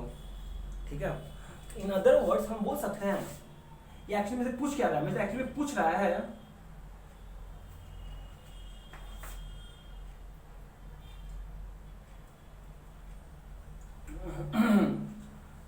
what is the position, what is the position at the time when velocity is 0, ZERO। वो टाइम, ये इंपॉर्टेंट है, वो टाइम जब वेलोसिटी 0 है उस टाइम पर पोजीशन क्या है, वो टाइम जब वेलोसिटी 0 है उस टाइम पर पोजीशन क्या है। मतलब कि मुझे ये टाइम निकालना पड़ेगा कि वेलोसिटी 0 कब है। In other words, let t naught be the time when velocity is 0। Particle कहां तक पहुंचा है और what is the position of the particle जब वेलोसिटी 0 है। तो इन अदर वर्ड्स क्या है, वो समय जब वेलोसिटी 0 है उस समय पर पोजीशन क्या है। मतलब मेरे को ये समय निकालना पड़ेगा, क्योंकि अगर एक बार मुझे समय पता है हम यहाँ पे टाइम का पुट कर देंगे, आ जाएगा। अगर एक बार मेरे को ये पता चल जाए कि what is the time, let t naught be the time when the velocity is 0, एक बार अगर हम ये t नॉट निकाल लें और इसमें पुट कर दें, x ऑफ t नॉट क्या देगा, now therefore velocity at t is equals to t naught कितना हो जाएगा, 0। हाँ या ना, देखो भैया, हाँ या ना। अच्छा, ये मीटर में है, ये मीटर पर सेकेंड में है, ये मीटर पर सेकेंड स्क्वायर में है, ऐसा यूनिट बोला हुआ था। v at t equals to t 0 0, क्यों, क्योंकि वेलोसिटी बोल रहे हैं हम 0 भैया, बोल तो रहे हैं at t वेलोसिटी 0 है, at t equals to t 0 velocity 0 है। अब बस v at t equals to t 0 क्या होगा, मतलब इस एक्सप्रेशन में आप t की जगह t 0 पुट कर दो, ये हो जाएगा 3t0 का square minus 12 is equals to 0। ठीक है, विच इम्प्लाइज यहाँ से अगर आप t0 निकालो तो कितना हो जाएगा, -12 उधर जाके +12 डिवाइडेड बाई 3, ये स्क्वायर हो जाएगा square root, which is equals to कितना आएगा, 12 डिवाइडेड 3 4, 4 का स्क्वायर रूट प्लस -2, और हम +2 ले रहे हैं। सुनिए, जब आप स्क्वायर रूट करोगे प्लस माइनस दोनों आएगा, पर सिर्फ हम प्लस ले रहे हैं, क्यों, क्योंकि टाइम को हम लोग नेगेटिव नहीं ट्रीट करते हैं। Time is absolute quantity, time कभी नेगेटिव नहीं हो सकता, समय सिर्फ आगे बढ़ते जाता है, बढ़ते जाता है, बढ़ते जाता है, बढ़ते, समय कभी पीछे मुड़ा है नहीं, पॉजिटिव। ठीक है, इतना सेकेंड्स। ठीक है। देखो आपको निकालना क्या है finally, therefore position at t equals to t0 equals to position at t equals to t0 निकालना है, मतलब position at t equals to 2 seconds है। आप सिंपली इस इक्वेशन में t के जगह 2 पुट कर दीजिए, कितना हो जाएगा 20 प्लस 2 का क्यूब होता है 8 प्लस माइनस 12 इंटू 2 माइनस 24, कितना हो जाएगा 28 माइनस 12 24 4 मीटर। देखिए ये समझ में आया कि नहीं है आपको? ये क्वेश्चन बहुत ट्रिकी है, थोड़ा सा ट्रिकी है, थोड़ा सा। क्या बोलता है? सिंपली बोला है find the position of the particle when the velocity of the particle is 0। In other words question को अगर हम रिफ्रेम कर दिया हो जाएगा what is the position at the time when the velocity is 0। तो ये टाइम इंपॉर्टेंट है कि वेलोसिटी कब 0 हो रहा है, हम वो निकाल लिए पहले। let t naught be the time at which the velocity 0, यहाँ t naught निकाल लिया, फिर देखो position at time equals to t naught, बस फाइनली ये हो गया। आई होप आपको समझ में आया हो, समझ में आया ना? होमवर्क देंगे हम बहुत सारा आपको को भी। चलो नेक्स्ट क्वेश्चन करते हैं। चलिए नेक्स्ट क्वेश्चन करते हैं। सेम वही क्वेश्चन है, सेम वही है प्रैक्टिस के लिए। क्या बोला है? The position of the particle along a straight line is described by the function ये x of t in SI unit at time t। ये है position of the particle at any instant of time t, ठीक है? ठीक है। बोला है बस find the position velocity acceleration at t equals to 2 seconds. Simply क्या बोला है? Position velocity acceleration at time t equals to 2 seconds. ये तो बहुत ही इजी है, ये आप करोगे, ठीक है? Position velocity acceleration at t equals to 2 seconds. अरे लोग चल का आता है सॉल्यूशन। देखो पोजीशन दिया हुआ है, वो कितना पोजीशन दिया हुआ है x of t is equals to 2t minus 3 का होल स्क्वायर, ठीक है? Therefore position at t equals to 2 कितना होगा? सिंपली आप इस इक्वेशन में t की जगह 2 पुट कर दोगे तो ये हो जाएगा 2 इंटू 2 4 माइनस 3 का square which is equals to 1 metre. बस और क्या चाहिए आपको? सिंपली t की जगह 2 पुट किए, 2 इंटू 2 4 माइनस 3 1 स्क्वायर 1, बस आंसर खत्म। अब आता है ना velocity. Velocity v of t कितना होगा? dx बाई dt, ठीक है? पर dx बाई dt कितना? ओ रे वाह, यहां पर देखो, यहां पर चेन रूल अप्लाई हो जाएगा ना। ये जब आप डिफरेंशिएट करोगे आपको करना है इसको 2t माइनस 3 का स्क्वायर को, पर यहाँ पे चेन रूल लगेगा ना। क्या हो जाएगा? ये हो जाएगा x to the power n t to the power n, पर ये t है। सिंपली क्या हो जाएगा 2 into 2t minus 3 to the power 1 into differentiation of इसका 2t माइनस 3। देखिए समझ में आया कि नहीं आया? हमने इसको t पकड़ा पहले, इसका डिफ्रेंशिएशन किया 2t माइनस 3 का स्क्वायर, 2 बाहर आ गया कांस्टेंट, 2 माइनस 1 1, एक्चुअली यहाँ पर 2 माइनस 1 था, 2 माइनस 1 1, और फिर इसको डिफरेंशिएट करना था। कितना हो जाएगा? ये हो जाएगा 2 इंटू 2t माइनस 3 इंटू इसको डिफरेंशिएट करेंगे तो ये कांस्टेंट है 0, 2t का डिफरेंशिएशन 2 आएगा, ये हो जाएगा 4 into 2t minus 3। therefore velocity कितना है? That is v of t is equals to 4 into 2t minus 3, ठीक है? therefore velocity at t equals to 2 कितना होगा? सिंपली आप बस t की जगह 2 पुट कर दो, तो t की जगह 2 पुट करोगे तो आ जाएगा 2 इंटू 4 4 माइनस 1 4 माइनस 3 1 4 मीटर पर second. Easy easy. Then finally acceleration, finally acceleration कितना हो जाएगा? a is equals to dv by dt। Acceleration at t equals to ये dv बाई dt, v का एक्सप्रेशन क्या है, ये है v का एक्सप्रेशन, तो मुझे इसको डिफरेंशिएट करना पड़ेगा। तो इसको डिफरेंशिएट करेंगे तो 4 तो कांस्टेंट है बाहर, 2t का डिफरेंशिएशन 2 माइनस 0, ये कांस्टेंट है, कांस्टेंट का डिफरेंशिएशन 0 होता था, फाइनली आ जाएगा आंसर 8।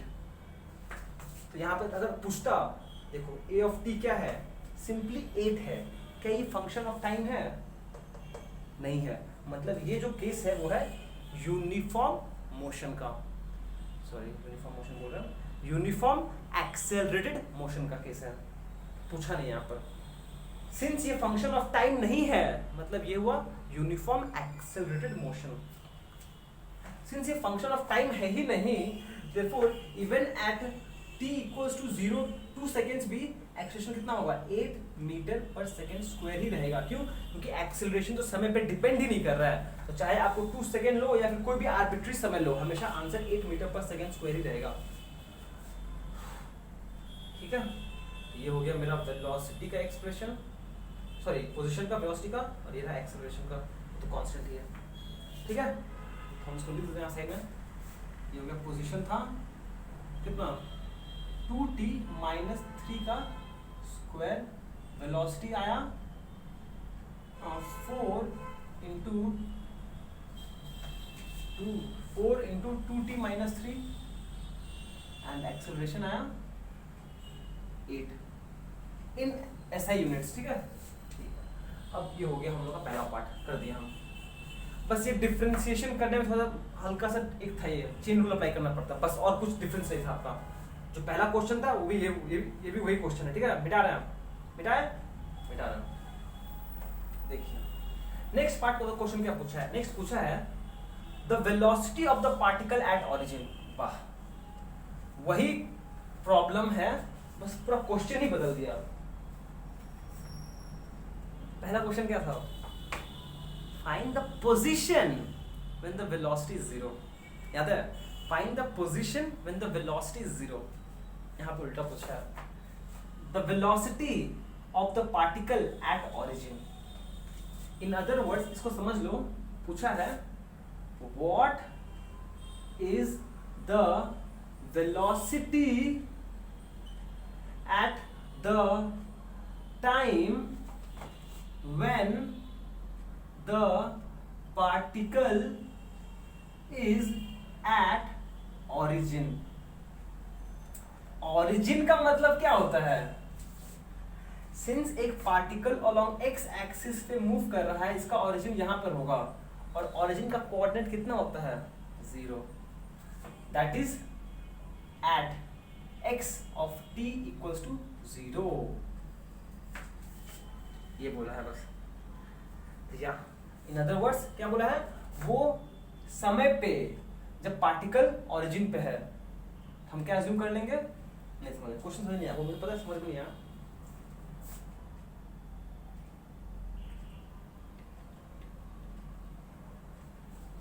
आपको पूछा है कि पार्टिकल जब ओरिजिन पे है, यहां पर है पार्टिकल, इस पोजीशन पे पार्टिकल जब ओरिजिन पे है एट x 0, जब x का वैल्यू 0 है, तो उस केस में पार्टिकल का वेलोसिटी कितना है, ये पूछा है।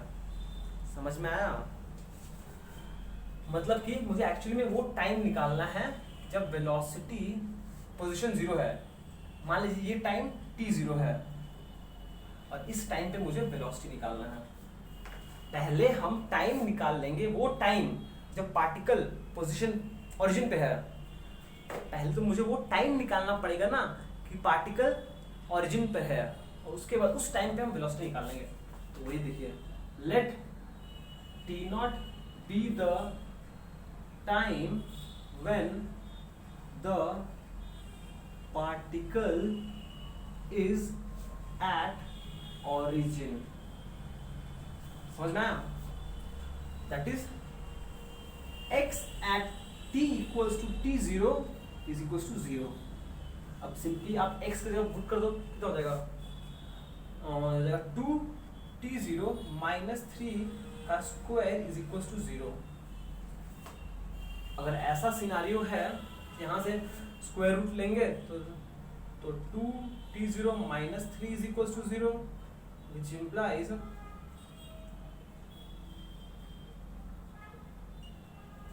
ठीक है, t0 वैल्यू ये आएगा।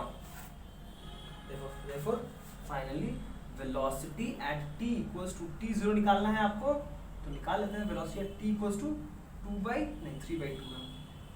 3/2, तो कितना है वेलोसिटी का एक्सप्रेशन, कितना है वेलोसिटी का एक्सप्रेशन निकाल चुके हैं हम, 4 इंटू बस t की जगह 3/2 पुट करना है, तो 3/2 माइनस 3, ये 2 कैंसिल, 3 माइनस 3 0, वेलोसिटी भी 0 है, मतलब that is at the origin particle is at rest. At the origin velocity 0 आया, इसका मतलब क्या पॉसिबिलिटी है, मतलब कि पार्टिकल उस समय रेस्ट पे था। ठीक, समझ में आया? चलिए नेक्स्ट क्वेश्चन करते हैं। तो चलिए next question number 3, question number 333, ठीक है, और इसका सोल्यूशन हम दे दिए हैं, मतलब आप समझ गए होंगे कि इसको आपको करना है। Do it in OYO style.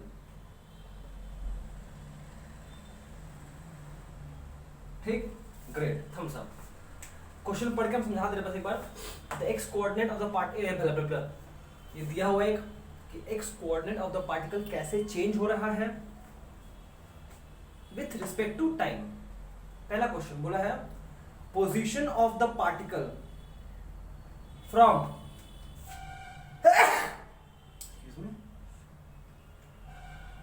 Where it started its journey. Position of the particle from where it started its journey, खुद सोचिएगा। Initial velocity of the particle, ठीक है, and then finally acceleration at t equals to 0 seconds.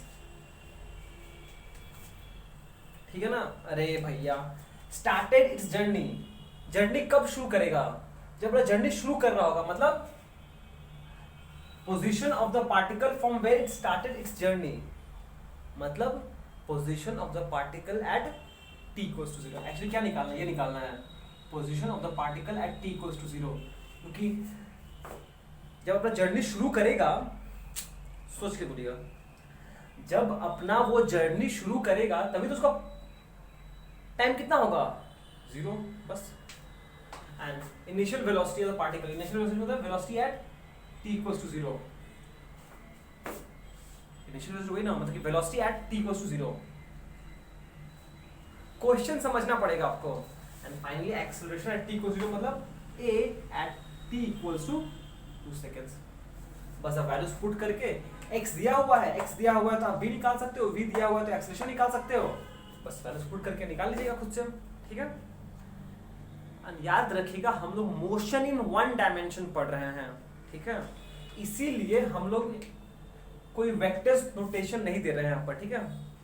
ठीक, next question पे move करते हैं हम लोग। अच्छा, एक और बात बोलते हैं, भूल गए बोलना। अभी तक आप क्या कर रहे थे, आपको पोजीशन टाइम इक्वेशन दिया हुआ है, ठीक है, आपको पोजीशन टाइम इक्वेशन दिया हुआ है, वहां से हम वेलोसिटी निकाल रहे हैं, एक्सेलरेशन निकाल रहे हैं। कैसे? सिंपली इसको डिफरेंशिएट करके विथ रिस्पेक्ट टू टाइम, ठीक है। अब अगर आपको एक्सेलरेशन दे दे और वेलोसिटी पूछे, या फिर वेलोसिटी दे दे एक्सेलरेशन पूछे, तो क्या करना पड़ेगा? हम लोग equations of motion he use करेंगे, बट इन इंटीग्रल फॉर्म। आइए दिखाते हैं मैजिक। चलिए नेक्स्ट क्वेश्चन पे मूव करते हैं। चलिए देखिए नेक्स्ट क्वेश्चन करते हैं। अब ये क्वेश्चन थोड़ा ट्रिकी है, थोड़ा सा, आइए देख पढ़ते हैं क्या बोला है। वेलोसिटी टाइम इक्वेशन, हम फिर से बोलेंगे, हाँ प्लीज आप क्वेश्चन कॉपी मत कीजिएगा, क्वेश्चन समझ के साथ में कंप्लीट करें, स्पेस छोड़ दीजिएगा, बाद में कभी क्वेश्चन कॉपी कर लीजिएगा जब मन करेगा तो। Velocity time equation of a particle moving in a straight line is, दिया हुआ है वेलोसिटी टाइम इक्वेशन दिया हुआ है, और वो है ये। v of t is equal to something, ठीक है ठीक है, इन एसआई यूनिट्स, ये जो दिया हुआ है एसआई यूनिट में दिया हुआ है, सही है सही है। फाइंड, क्या फाइंड करना है, फाइंड द डिस्प्लेसमेंट, अच्छा दो बार फाइंड हो गया, दो बार फाइंड हो गया sorry, find the displacement of the particle from the mid position at t equals to 1 second, निकालना है मुझे at t equals to 1 second, मतलब कि मुझे निकालना है position of the particle at t equals to 1 second, ठीक, मुझे निकालना है position of the particle at t equals to 1 second, सही है सही है। given that displacement is 20 meter at t equals to 0 seconds,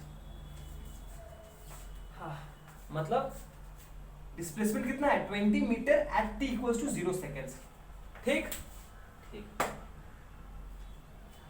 अब देखिए प्रॉब्लम क्या है यहाँ पर आपको वेलोसिटी पता है और डिस्प्लेसमेंट निकालना है, समझ में आ रहा है। अभी तक हम लोग क्या किए हैं, आपको डिस्प्लेसमेंट यानी फिर पोजीशन वेक्टर दिया हुआ है, आपने वहां से वेलोसिटी निकाल लिया, फिर एक्सेलरेशन निकाल लिया, ठीक था ना। पर यहाँ पर थोड़ा सा ट्विस्ट एंड टर्न्स है, और वो क्या है, आपको वेलोसिटी या डिस्प्लेसमेंट निकालना है, ठीक है, मतलब कि मुझे डिफरेंशिएशन का उल्टा करना पड़ेगा। तो आपको सोचना पड़ेगा कि अरे भैया वेलोसिटी दिया है, डिस्प्लेसमेंट निकालना पड़ेगा, तो मुझे इंटीग्रल फॉर्म यूज करना पड़ेगा, ठीक है। आइए समझाते हैं कैसे यूज करेंगे हम लोग, आइए पहले आप समझ लीजिए कैसे यूज करेंगे, फिर आप खुद से कर सकते हो सॉल्यूशन, ठीक है। गिवन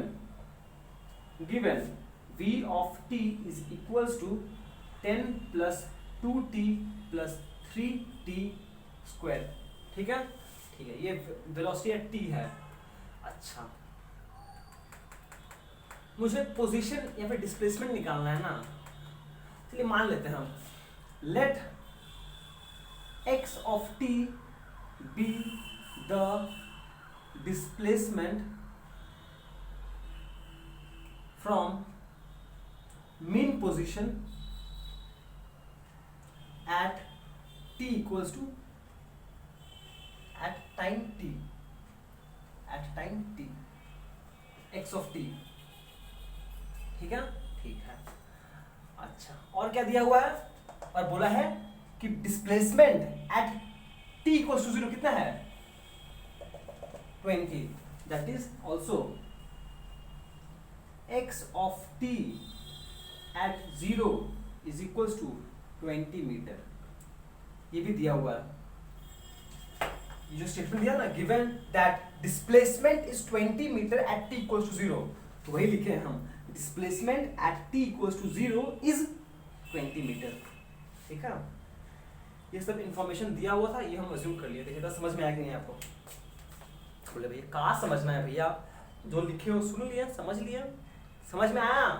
आपको वेलोसिटी दिया है, पोजीशन पूछा है, तो हम अज्यूम कर लिए हैं, ठीक है। अब क्या होगा, फिर से अब रिकॉल करो, रिकॉल, आपको डायरेक्टली इंटीग्रल मोशन मत याद रखिएगा, रिकॉल बोलिए, v of t is equals to dx of t by dt, हाँ या ना? वेलोसिटी का डेफिनेशन तो है, which implies हम यहाँ से डायरेक्टली बोल सकते हैं dx of t is equals to v of t into dt, हाँ या ना? ठीक है, therefore integrating both side, integrating both side, integrating both side, हम दोनों साइड इंटीग्रेट कर दे रहे हैं।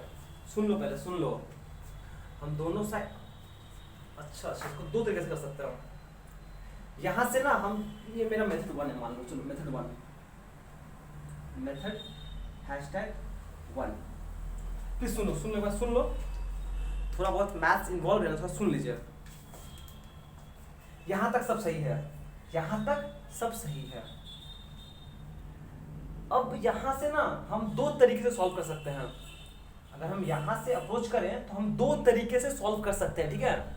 हम दोनों तरीका समझाना चाहते हैं आपको, दोनों तरीका आपको आना चाहिए क्लास 12 तक, और अभी 18 महीने फिजिक्स पढ़ना है तो आना चाहिए please. Integrating both side simple, बस अगर इंटीग्रेटिंग बोथ साइड कर रहे हैं तो सुन लीजिए, मेथड 1 यहां से शुरू होता है, यहां से ओके, दो साइड इंटीग्रेट करना है, मतलब ये रहा integration of dx of t is equals to integration over v of t dt। सही है, सही है ना।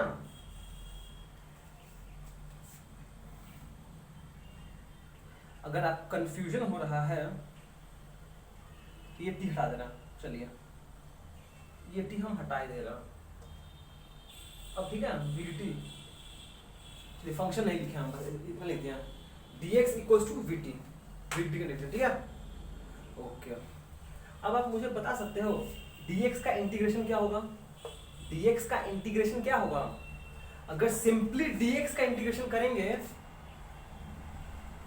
एक्चुअली में x ऑफ t है, प्रॉब्लम क्या है, integration of x, integration of dx कितना होगा, सिंपली x आएगा, but x is a function of t plus some constant, integral constant कुछ आएगा, ठीक है।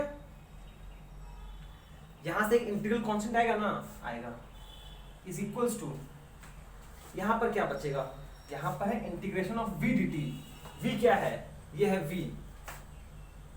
10 plus 2t plus 3t square dt। देखिए समझ में आ रहा है कि नहीं आ रहा, कुछ भी, कुछ तो समझ में आया। यहां पर हम इंटीग्रेशन ऑफ dx लिख सकते हैं x, therefore integration of dx of t क्या होगा, x ऑफ t होगा। अच्छा इसको नहीं लिखते हम, रुक जाओ, इसको नहीं लिखेंगे हम, समझाते हैं क्यों नहीं लिखेंगे, समझाते हैं क्यों नहीं लिखेंगे हम, सुन लो पहले, सुन लो। इंटीग्रेशन ऑफ dx अगर x होता है तो इंटीग्रेशन ऑफ dxt क्या होगा, x ऑफ t तो होगा ना, और क्या होगा, x of t equals to ये। अब आपको इसको, और यहाँ पर हमने v का वैल्यू पुट कर दिया, v का वैल्यू दिया हुआ है हम लोग को, मुझे पता था थोड़ा सा एक लेवल अप जा रहा है, शांति रखिएगा, शांति रखिएगा। इस इक्वेशन में हमने बस v की जगह ये वाला वैल्यू पुट कर दिया, ठीक है। अरे सिंपली क्या हो गया, इसको लिख सकते हो आप ऐसे, डिस्ट्रीब्यूट कर दो, डिस्ट्रीब्यूट कर दो, 10 dt plus integration over 2t dt plus integration over 3t square dt। सही है, इसके ऊपर इंटीग्रेशन प्लस इसके ऊपर इंटीग्रेशन प्लस इसके ऊपर इंटीग्रेशन, ठीक है। फाइनली 10t का इंटीग्रेशन, 10 कांस्टेंट है, बाहर चला जाएगा 10, इंटीग्रेशन ऑफ dt कितना होगा, ऐसे इंटीग्रेशन ऑफ dx x होता है तो अच्छा लिख देते, लिख डोंट वरी लिख देना, plus 2 into T dt plus 3 into t square dt। अब सही है, एक स्टेप और लिख दिया हम। इंटीग्रेशन ऑफ dt कितना होगा, इंटीग्रेशन ऑफ dt कितना होगा, सिंपली t होगा, हो जाएगा 10t प्लस, भूल गए, t to the power n dt का इंटीग्रेशन क्या होगा, t to the power n plus 1 by n plus 1, यहाँ पे t टू द पावर 1 है, तो कितना हो जाएगा, 1 है, 1 प्लस 1 बाई 1 प्लस 1, मतलब t to the power 2 by 2 plus, यहाँ जाएगा 3 इंटू टी स्क्वायर है, t to the power 2 plus 1 by 2 plus 1 3, t cube by 3, ठीक है, ठीक है। ये हो गया फाइनली आपका x ऑफ t, ठीक है, ठीक है। पर अब मेरा बात ध्यान सुनिए, अब मेरा बात ध्यान से सुनिए, देखिए हमने यहाँ पर जनरल डिफरेंस इंटीग्रेशन किया है, जनरल, तो एक इंटीग्रेशन कांस्टेंट तो आना चाहिए ना, समझ आ रहा है, हमने बहुत आज ही कि जब हम लोग नॉर्मल इंटीग्रेशन करते हैं तो हम लोग का एक इंटीग्रेशन कांस्टेंट आएगा, ठीक है। तो पर जब भी हम लोग उसको कर रहे हैं तो यहाँ से भी एक कांस्टेंट आएगा, इसका इंटीग्रेशन किया, यहाँ से एक कांस्टेंट आएगा, यहाँ से भी कांस्टेंट आएगा, यहाँ से भी एक इंटीग्रेशन कांस्टेंट आएगा, यहाँ से भी इंटीग्रेशन कांस्टेंट आएगा। आपके पास 4 इंटीग्रेशन है, 1 2 3 और ये वाला 1। चारों से कुछ ना कुछ इंटीग्रेशन कांस्टेंट आएगा। उस चारों इंटीग्रेशन कांस्टेंट को हम यहाँ पे लिख रहे हैं c। देखिए अब समझ में आया कि नहीं आया, यही इंपॉर्टेंट था। हमने यहाँ पे अगर देखा जाए लिखते हैं, यहाँ एक लिखते हैं c, लिखते हैं यहाँ पर c1 c2 c3, ये c इधर आ गया, तो सब कांस्टेंट मिलके एक नया कांस्टेंट बन गया c। ये चीज समझ में आया कि नहीं आया? ये 2 कैंसिल, ये 3 कैंसिल, x ऑफ t क्या हो गया? x of t is equals to 10t plus t square plus t cube plus c। देखिए सुनिए पहले, सुनिए समझ में आया कि नहीं आया? बात सुनिए जब आपने इसको इंटीग्रेट किया इस सेट को तो x आया, पर x के साथ एक कांस्टेंट आएगा, फिर यहाँ भी कुछ कांस्टेंट, यहाँ भी कुछ कांस्टेंट, यहाँ भी कुछ कांस्टेंट आएगा, पर हमने उस सारा कांस्टेंट को साथ में एक नया कांस्टेंट लिख दिया c, वो यहाँ पर आ गया। और ये हम हमेशा करेंगे ऐसे ही, लास्ट में सारा इंटीग्रेशन कर देंगे, फिर लास्ट में कांस्टेंट c लिख देंगे, लास्ट में, एकदम लास्ट में आंसर की जगह पर, ठीक है। वही करेंगे हम लोग आपसे, ठीक है। तो ये हो गया आपका position at t equals to ये वाला, ठीक है। आपको क्या निकालना है? आपको निकालना है position at t equals to 1, ठीक है। पर सोचिए अगर आप t इक्वल्स टू 1 पुट करोगे तो ये ठीक है, पर c का वैल्यू तो आपको पता ही नहीं है, समझ में आया? तो पहले हम लोग को c का वैल्यू निकालना पड़ेगा। c का वैल्यू निकालने के लिए हम लोग ये वाला कंडीशन यूज करेंगे, ये वाला कंडीशन यूज करेंगे हम लोग, ठीक है। ठीक है, now given x at t equals to 0 is equals to 20 metre, ठीक है। तो इस इक्वेशन में ध्यान सुनिएगा, इस इक्वेशन में अगर हम t की जगह 0 पुट कर दें, ये टर्म वैनिश हो जाएगा, ये टर्म भी वैनिश, ये टर्म भी वैनिश, बचेगा सिर्फ c, मतलब यहाँ पे c आएगा इक्वल्स टू 20 मीटर। मतलब c का वैल्यू कितना है? c का वैल्यू है 20 मीटर। समझ में आया? मुझे पता है बहुत डिफिकल्ट हो रहा होगा आपके लिए, पर कुछ खास डिफिकल्ट भी नहीं है, सब तो आता ही आपको, सिखा चुके हैं सब धीरे धीरे। यहाँ तक पहुंचे हम लोग, ठीक है, यहाँ तक हम लोग पहुंच गए, ठीक है, यहाँ तक हम लोग पहुंच गया, ठीक है। अब जैसे हम लोग यहाँ तक पहुंचे, जैसे ही हम लोग यहाँ तक पहुंचे, आपको c का वैल्यू पता नहीं है, तो पहला काम क्या है? c निकालना पड़ेगा। c निकालने के लिए हम ये वाला कंडीशन यूज कर रहे हैं, बोला है x at t equals to 20 metre है। इसका मतलब इस एक्सप्रेशन में आप t0 पुट कर दो तो क्या आएगा? c आएगा, मतलब c यहाँ से c आएगा, c equals to 20, बस हो। That is finally बेटा राजस्थान, यही मेथड रखेंगे हमने, तो और मेथड से है ना, पागल झमेला करोगे खाली।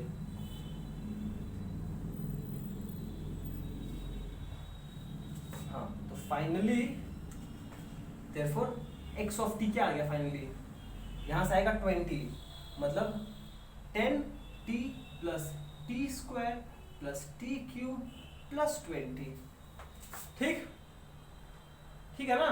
ठीक है। Therefore finally position at t equals to 1, therefore position at t equals to 1 कितना होगा?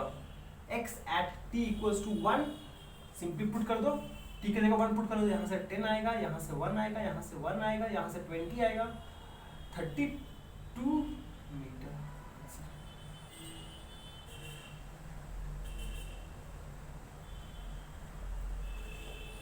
ठीक है, देखिए समझ में आ रहा है कि नहीं आ रहा आपको? मेथड 1 ही रखते हैं भैया, और हम नहीं सिखाएंगे मेथड, फिर आप और बोर हो जाओगे अभी, बाद में कभी मेथड सिखा जाएगा दूसरा, ठीक है। एक और मेथड बाद में कभी सिखाएंगे, इसी को लेकर काम करते हैं हम लोग पहले, ठीक है। फिर से हम बोलते रहे हैं, आपको ये वाला इक्वेशन याद रखने का जरूरत नहीं है, आप बस ये वाला इक्वेशन लिखो ना, फिर 2 लाइन बाद तो ये इक्वेशन लिख सकते हो खुद से, प्रैक्टिस करते करते बाद में खुद याद हो जाएगा। आप बस ये इक्वेशन याद रखना। तो यहां से ये इक्वेशन लाने में कौन सा बड़ा बात है, ये इक्वेशन लाने, यहां से ये इक्वेशन लाने में कौन सा बड़ा बात है, बस आपको dx को सब्जेक्ट बनाना पड़ेगा और उसको इंटीग्रेट करना पड़ेगा बोथ साइड, बस that's it. Integration of dx कितना होगा, x होगा। देखो integration of x of dx, x of t क्या होगा, x ऑफ t, यहां से x ऑफ t आ गया, और बाकी यहां पे v का वैल्यू पुट करके इंटीग्रेट किए हैं, तो लास्ट में एक कांस्टेंट आएगा c, इसका वैल्यू निकाले, इसे पुट किए, फिर हेल्प देन किए, फिर माथमाती किए, फिर लास्ट में आ गया। चलिए नेक्स्ट क्वेश्चन करते हैं। चलिए नेक्स्ट क्वेश्चन करते हैं, क्वेश्चन नंबर 5। देखिए पहला क्वेश्चन समझ में आया आपको, इसका पहले वाला नहीं आया, कोशिश कीजिए अब आने का, अगर आ गया तो ये एग्जैक्टली वही क्वेश्चन है, एग्जैक्टली वही क्वेश्चन है, प्रैक्टिस कर लिया है। The acceleration of the particle at any instant of time is given by, ये है acceleration of the particle at any instant of time, ठीक है। इन SI unit, if the particle is initially at rest, ठीक है। Initially at rest मतलब जब समय 0 है तो वेलोसिटी भी 0 है, ये मतलब होता है। इनिशियली एट रेस्ट का मतलब क्या हुआ कि जब पार्टिकल का जब टाइम 0 है तो वेलोसिटी भी 0 है, ठीक है। Find the velocity of the particle at t equals to 3 seconds, ठीक है। आपको निकालना है velocity of the particle at t equals to 3 seconds, ठीक है। ये सेम क्वेश्चन है, डिफरेंस क्या है, सुन लीजिए भैया, सुन लीजिए पहले, सुन लीजिए। पहला क्वेश्चन में आपको वेलोसिटी दिया था और एक्सेल और डिस्प्लेसमेंट पूछा था, यहां पर क्या है, बस ये डिफरेंस है, यहां पर आपको एक्सेलरेशन दिया है और वेलोसिटी पूछा है। यहां से यहां आने के लिए हम कौन सा इक्वेशन यूज किए थे, ये वाला, v is equals to dx of t by dt, यही तो, ये वाला इक्वेशन यूज किए थे हम। डेफिनेशन ऑफ वेलोसिटी, तो यहां से यहां आने के लिए ये लिखे थे हम लोग, फिर लिखे थे dx of t is equals to v of t dt, फिर इंटीग्रेटिंग बोथ साइड, यही तो, फिर इसका वैल्यू पुट किया आ गया। इसको करने के लिए क्या करेंगे हम लोग, एक्सेलरेशन का डेफिनेशन यूज करेंगे। एक्सेलरेशन क्या होता है, rate of change of velocity, तो यहां से वेलोसिटी कितना हो जाएगा, a of t into dt, a of t into dt, तो क्या करते हैं इसको, इसको इंटीग्रेट कर देंगे हम, बस अगर हम इसको इंटीग्रेट कर देंगे, यहां से इंटीग्रेशन ऑफ dvt क्या होगा, वेलोसिटी हो जाएगा, is equals to a of t dt, and similarly यहां से x of t is equals to v of t dt, ऐसा कुछ आ जाएगा, ठीक है। पर हम इसको यहीं पर रखेंगे, हम लोग को बस ये इसमें कुछ कॉपी करने की नहीं है, बस समझने का चीज है, ठीक है ना। सेम प्रोसेस है, ठीक है, सेम कुछ करोगे, बस आप ये वाला रिलेशन यूज करोगे, ठीक है। ओके चलिए, तो यहां पर हम आपको क्या बोल रहे हैं, ध्यान सुनिएगा, यहां पर हम बोल रहे हैं आपको कि आप इसको खुद से सॉल्व कीजिए, solve yourself using method 1, using method #1, please खुद से सॉल्व कीजिएगा यूजिंग मेथड 1। हम क्या करेंगे, हम मेथड 2 से सॉल्व कर देंगे और फिर आप मेथड 1 से सॉल्व कीजिएगा, प्लीज सॉल्व कीजिएगा, ठीक है। ओके चलिए हम लोग खुद से सॉल्यूशन करते हैं।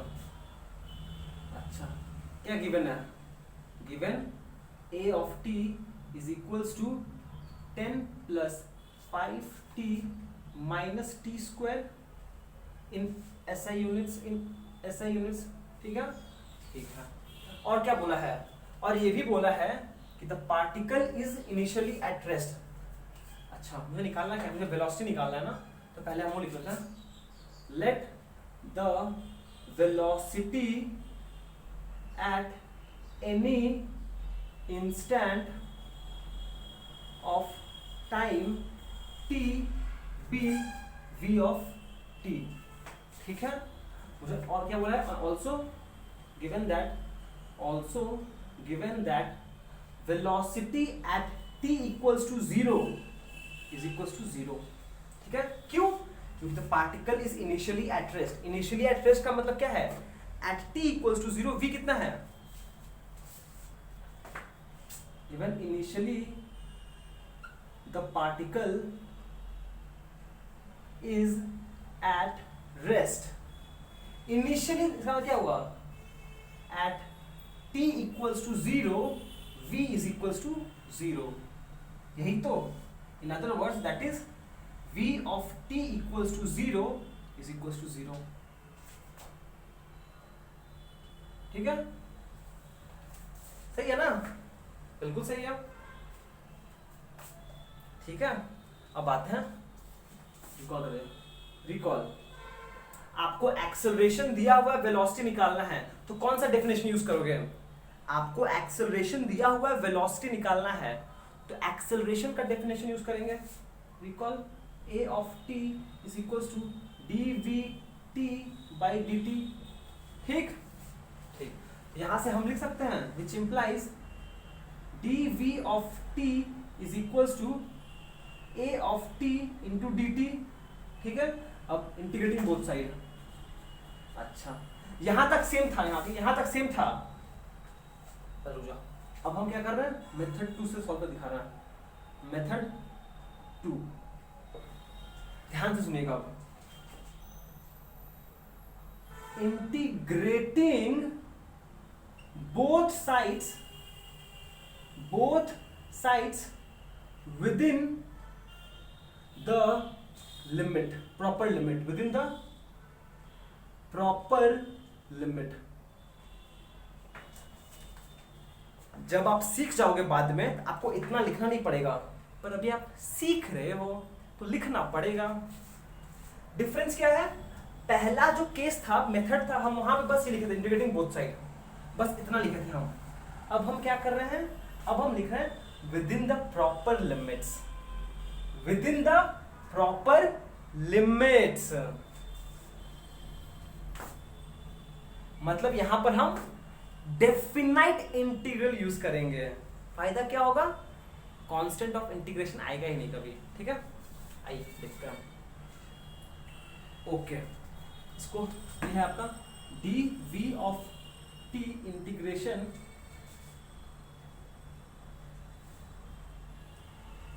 Is equals to integration over a of t dt।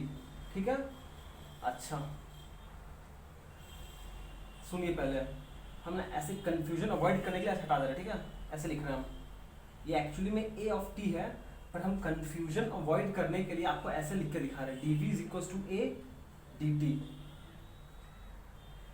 ऐसे लिख के दिखा रहे हैं हम बस। ठीक है, अब ध्यान से सुनिएगा, ध्यान से सुनिएगा, आपको निकालना है वेलोसिटी एट, सुनिए पहले, ये है integration with respect to velocity, ये है integration with respect to time.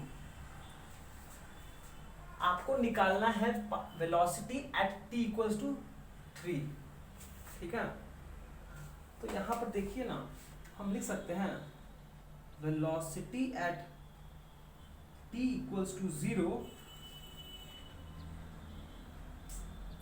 कैसे लिखे हम, यहाँ देखिए, हम यहाँ पे इंटीग्रेट कर रहे हैं 0 से 3 के बीच में, 0 से 3 के बीच में।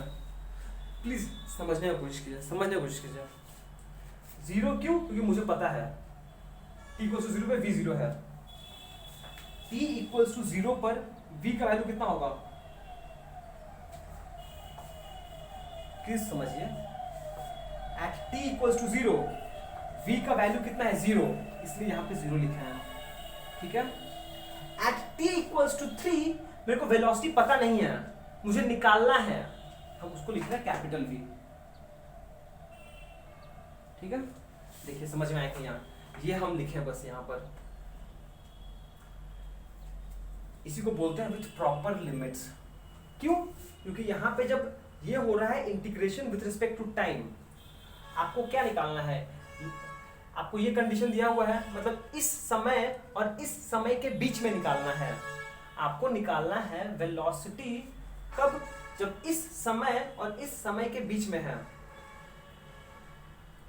Velocity at t equals to 0 and 3 के बीच में, वेलोसिटी 0 और v वाला। एट 0 वेलोसिटी 0 है, एट 3 वेलोसिटी v है, at t equals to 0 velocity 0 है, at t equals to 3 velocity v है। अब इस इक्वेशन को सॉल्व करोगे आपका आंसर आ जाएगा। सुनिए पहले, समझ में आया कि यहाँ इसी को बोलते हैं प्रॉपर लिमिट्स। आपको लिमिट्स समझना पड़ेगा। लिमिट कितना टाइम हो गया, बक किए जा रहे हैं हम, अरे बाप रे बाप समय बीतता जा रहा है। ये है integration with respect to time, ये है integration with respect to velocity. मतलब यहाँ पे जो लिमिट बैठेगा वो टाइम का लिए लिमिट्स बैठेगा, और यहाँ पे जो लिमिट्स बैठेगा वो वेलोसिटी के लिए लिमिट्स बैठेगा। हम लोग को पता है मुझे एट t इक्वल टू 3 निकालना है, हम उसे अपर लिमिट 3 लिख रहे हैं और लोअर लिमिट 0 लिखें। क्यों? क्योंकि मुझे पता है at t equal to 0 v 0 है, at t equal to 0 v 0 है, इसलिए इसका लोअर लिमिट 0 है तो यहाँ भी लोअर लिमिट 0 है। पर जब अपर लिमिट 3 है तो लोअर लिमिट अपर लिमिट मुझे वेलोसिटी पता नहीं, मुझे निकालना है। देखो बस हो गया, अब आपको बस सॉल्व करना है। ठीक है, मतलब कि आपको बस अब सॉल्व करना है ये इक्वेशन को। इंटीग्रेशन ओवर 0 टू, एक सेकेंड, हाँ एक सेकेंड। अब देखिए, सुन लीजिए मेरा बात, सुन लीजिए। आप खुद से एक बार जब हम ये कंप्लीट कर देंगे, आपको आंसर लिख के दे देंगे, तो यहां से आप स्टार्ट करिएगा खुद से एक बार, और जैसे हम लोगों ने मेथड 1 किया था वैसे सॉल्व कीजिएगा। ठीक है, अब हम मिटा रहे हैं, बहुत कुछ मिटा रहे हैं, हम मिटा रहे हैं। अब ये सब कुछ का जरूरत नहीं है, बस मुझे इस इक्वेशन को सॉल्व करना है क्योंकि v यहीं पर है मेरा। अगर हम निकाल लेंगे तो मेरा डायरेक्टली निकल जाएगा।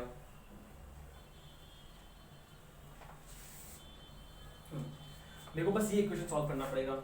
इंटीग्रेशन over dv from 0 to v capital V is equals to integration over a dt from 0 to 3। ठीक है, अब आइए सॉल्व करें। इंटीग्रेशन ऑफ dv क्या होगा, सिंपली v होगा, पर मुझे इसका लिमिट क्या है 0 से v is equals to a का वैल्यू पुट कर दीजिए। a का वैल्यू कितना है 10 प्लस 5t प्लस, नहीं है माइनस है, एक सेकेंड, क्वेश्चन में माइनस है, चेक करें क्वेश्चन में माइनस है क्या? हाँ माइनस है, 5t माइनस t स्क्वायर है। हाँ क्वेश्चन चेक कर लीजिए, मैंने गलती कर सकते, क्वेश्चन चेक कर लो। dt from 0 to 3। ठीक है, इसको सॉल्व कर लीजिएगा। इसका मतलब क्या होगा, एक बार स्मॉल v की जगह कैपिटल V रखिए, माइनस लोअर लिमिट 0, यहाँ क्या हो जाएगा, ये हो जाएगा integration of 0 to 3 10 dt plus integration from 0 to 3 5t dt plus integration minus t square dt from 0 to 3। ठीक, ऐसे सॉल्व करते हैं इसको। यहां से तो सिंपली v आएगा, v आएगा। ये कौन सा वेलोसिटी है, ये है वेलोसिटी। v क्या है यहाँ की तरह, v is the velocity at t equals to 3 seconds direct. v is the velocity at t equals to 3 seconds, कुछ करना ही नहीं है। अब ये 3 इंटीग्रेशन है, बस सॉल्व करने दो, यही करते हैं। ये 10 कांस्टेंट है, बाहर चला जाएगा, इंटीग्रेशन ऑफ dt t आ जाएगा, इसको इंटीग्रेट लिमिट देंगे 0 टू 3 प्लस 5 कांस्टेंट है, बाहर चला जाएगा, इसको इंटीग्रेट करेंगे t स्क्वायर t dt क्या आएगा t स्क्वायर dt, तो t square by 2 limit 0 to 3 minus t है ना, तो हो जाएगा t cube by 3 limit 0 to 3। ठीक, ठीक, सॉल्व कर देते लोग इसको। यहाँ पर 10 है, ये हो जाएगा t की जगह एक बार 3 माइनस 0, 3 माइनस 0 प्लस 2 तो कांस्टेंट है, बाहर आ जाएगा तो हो जाएगा 5/2 टी स्क्वायर।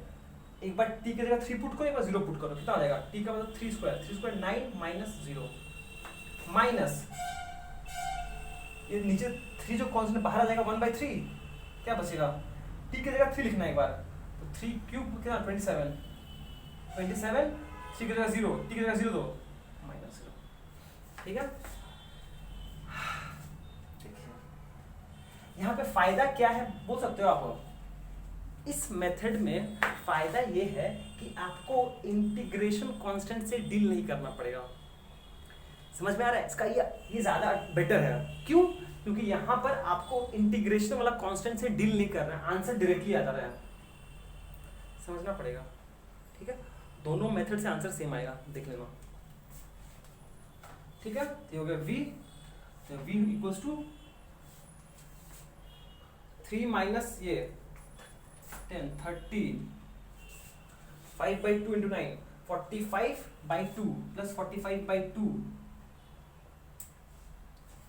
माइनस 27/3 माइनस 27/3 कितना होगा? -9 होगा ना, ठीक है, ठीक है ना। 27 माइनस 0 तो कोई फर्क नहीं पड़ेगा, 27/3 9 सॉल्व कर लेते हैं हम। ये माइनस करेंगे 21 plus 45/2 which is equal to 2 इसमें डाल दो 42 plus 45/2 which is equal to 87/2 metre पर सेकेंड आंसर। मतलब कितना? 43.5 मीटर पर सेकेंड आंसर। देखिए समझ में आया कि नहीं आया? देखो ये इक्वेशन सॉल्व करना कोई बहुत बड़ा बात नहीं था, आपको डेफिनेट इंटीग्रल आता है, आप सॉल्व कर सकते हो। प्रॉब्लम कहाँ था? प्रॉब्लम था ये समझना कि एट यहाँ पे ये है integration with respect to time, यहाँ पे टाइम का लिमिट बैठेगा। ये है integration with respect to velocity, यहाँ पे जो लिमिट्स बैठेगा वो वेलोसिटी का बैठेगा। कैसे? एट यहाँ 0 पुट करो, इसका मतलब एट t इक्वल्स टू 0, पर at t equals to 0 velocity कितना है? 0। यहाँ पे अगर हम 3 लिख रहे हैं मतलब टाइम एट 3, पर वेलोसिटी एट 3 कितना हमें पता नहीं, निकालना है, हम v अज्यूम कर लिया, ठीक। और उसके बाद तो बस नॉर्मल मैथ्स है। फिजिक्स सिर्फ इसके अंदर था, फिजिक्स सिर्फ इसके अंदर था, उसके बाद प्योर मैथ्स है, ठीक है।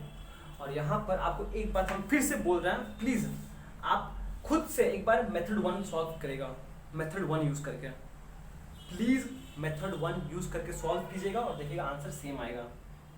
मेथड 1 में क्या करना पड़ेगा आपको? आपको सिंपली इंटीग्रेट करना पड़ेगा विदाउट यूजिंग द लिमिट्स।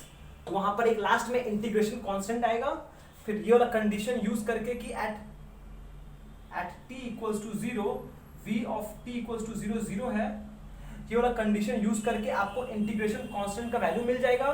फिर इसमें सब्स्टिट्यूट कीजिए, फिर एट t इक्वल्स टू 3 निकाल लीजिए, ठीक। Thank you. चलिए एक लास्ट क्वेश्चन, चलिए आइए नेक्स्ट क्वेश्चन करते हैं। क्वेश्चन नंबर 6 क्वेश्चन दिया है, ए शांति दिमाग से काम कीजिए, ठीक है। ओके, क्वेश्चन नंबर 6 क्या बोला है? A particle is moving with a velocity, ये वेलोसिटी का एक्सप्रेशन दिया हुआ है, ठीक है। बोला है find out the displacement of the particle in the interval t equals to 5 and t equals to 8 second, ठीक है। चलिए सोल्यूशन कर दिखा दे रहा हूँ, इसे कर नहीं रहे, समझा रहे हैं बस। देखिए आपको निकालना है displacement in the time interval t equals to 5 and t equals to 8।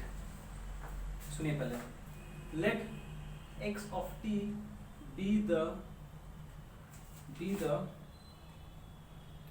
displacement of the particle from mean position at time t, ठीक है। तो आपको निकालना क्या है? therefore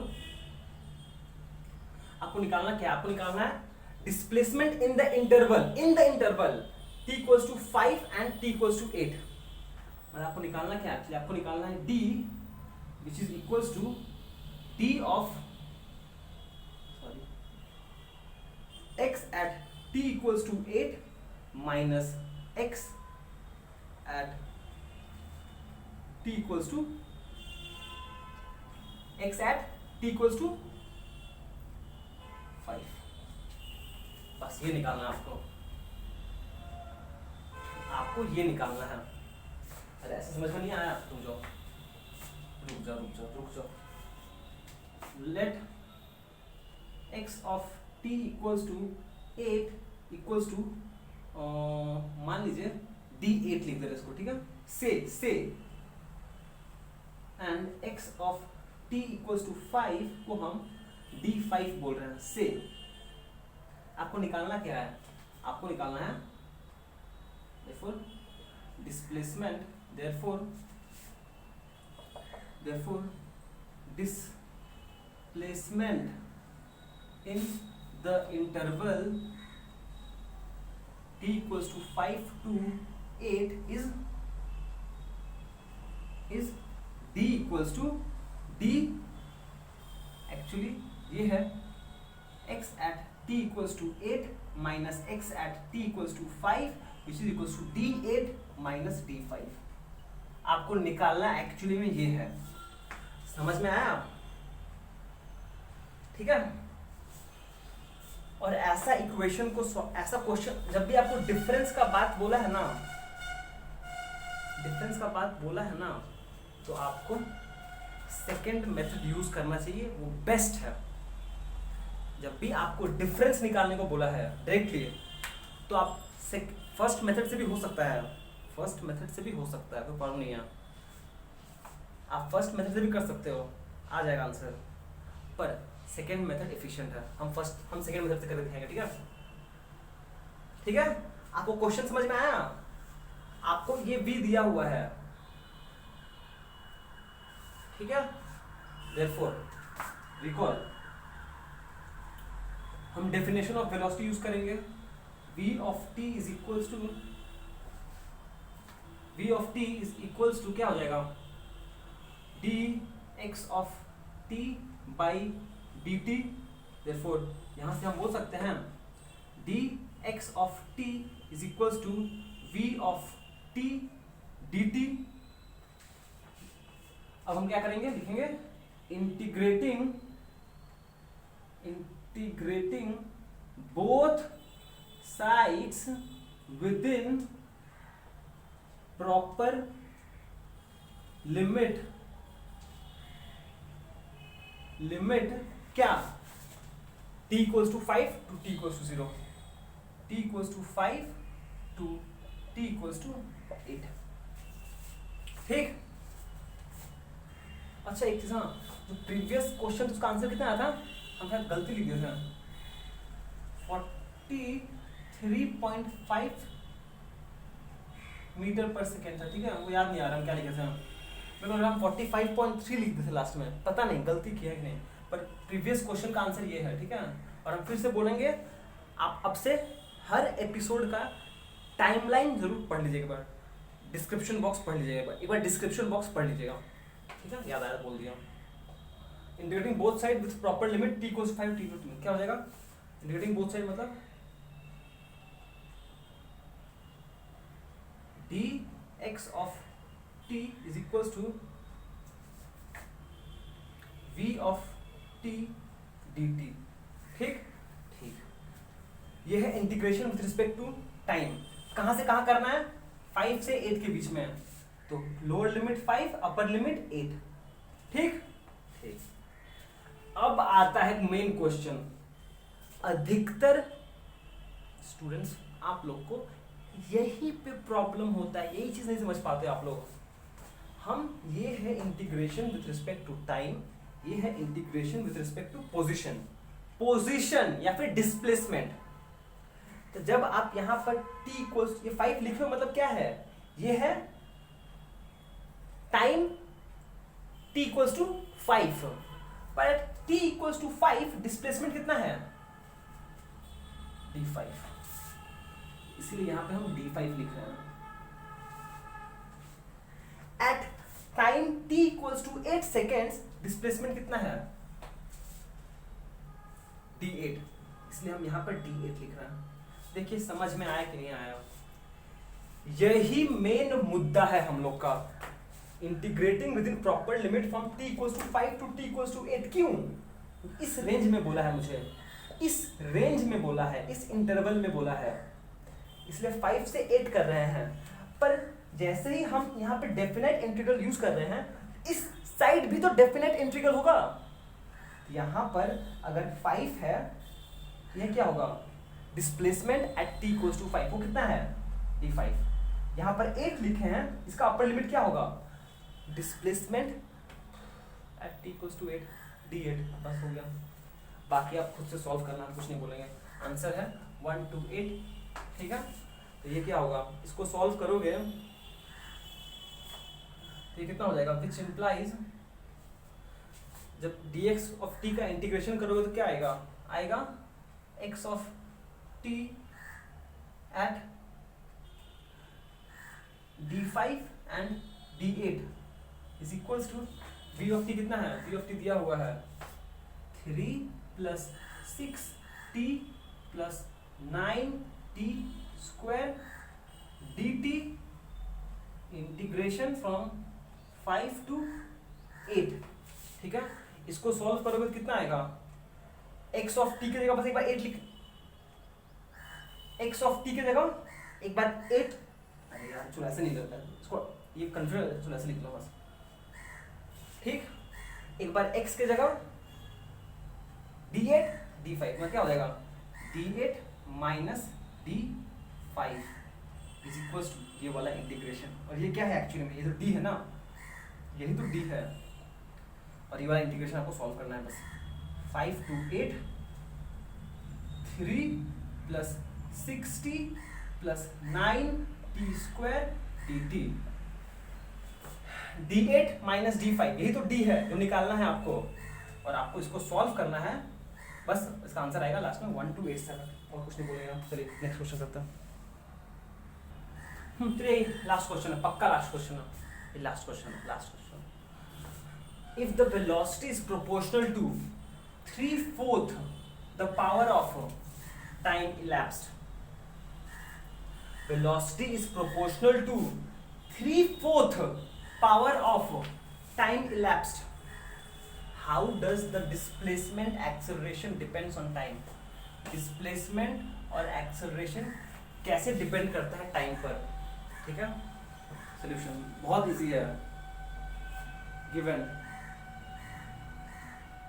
गिवन क्या है बोल सकते हैं, बोला है given velocity is proportional to 3/4 power of time.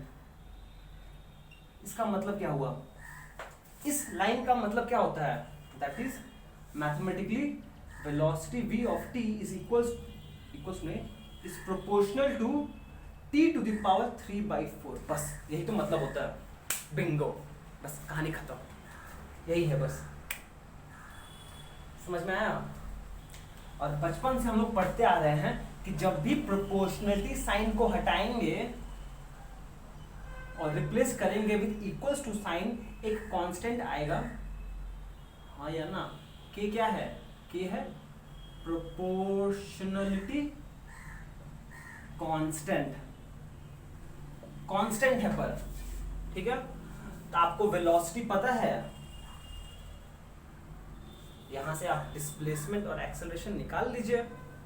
Acceleration तो इजी है, बहुत इजी होगा, तो वेलोसिटी पता है, देयरफॉर एक्सेलरेशन क्या होगा, acceleration a of t is equals to dvt of dt, कितना हो जाएगा सिंपली, इसका डिफरेंशिएशन, k कांस्टेंट है बाहर आ जाएगा, t टू द पावर 3/4 का डिफरेंशिएशन, अरे ये वाला भैया ये चीज, k कांस्टेंट है बाहर आ जाएगा, बचेगा differentiation of t to the power 3/4, क्या हो जाएगा k इंटू जो नंबर है वो बाहर आ जाएगा 3/4, t to the power 3/4 minus 1 which is equal to k into 3/4 into कितना हो जाएगा 3 minus 4/4 equal to minus t to the power minus 3 minus 4 minus 1/4। दिखाई दे रहा दिखाई दे रहा हाँ दिखाई दे रहा है। तो हम क्या यहाँ से बोल सकते हैं therefore कितना नीचे तक गए हम, तो क्या हम बोल सकते हैं therefore a of t is proportional to t to the power minus 1/4।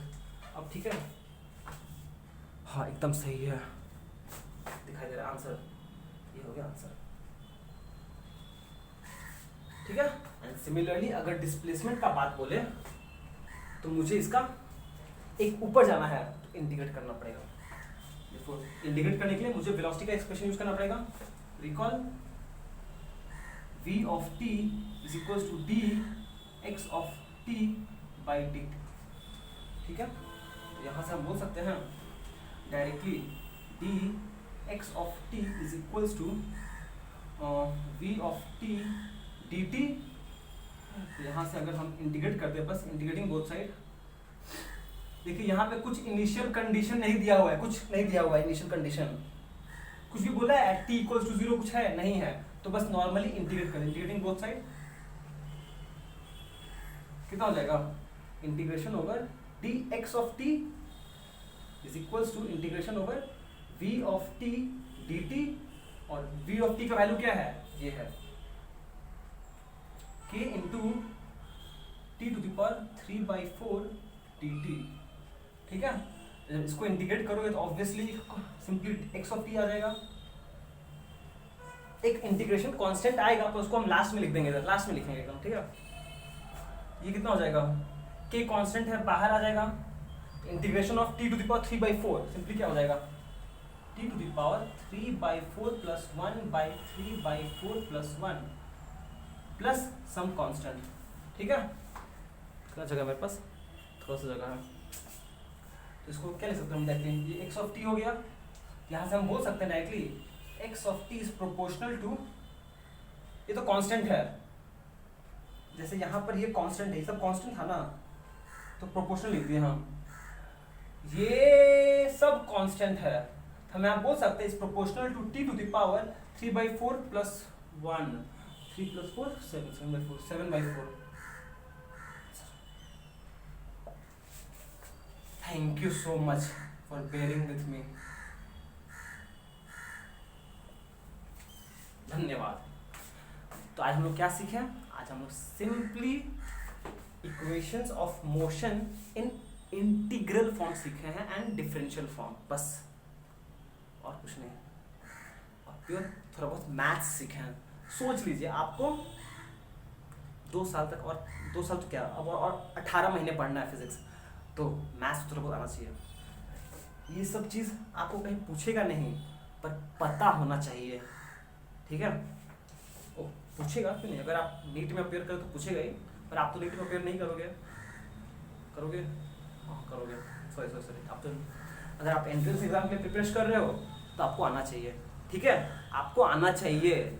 ठीक है, ग्रेट, बस और नहीं कराएंगे हम भी थक गया। ठीक है, चलिए फिर आज का एपिसोड यही पे समाप्त करते हैं। Till then be safe, be joyful and thank you so much for watching, have a great day ahead. चलो बाय बाय।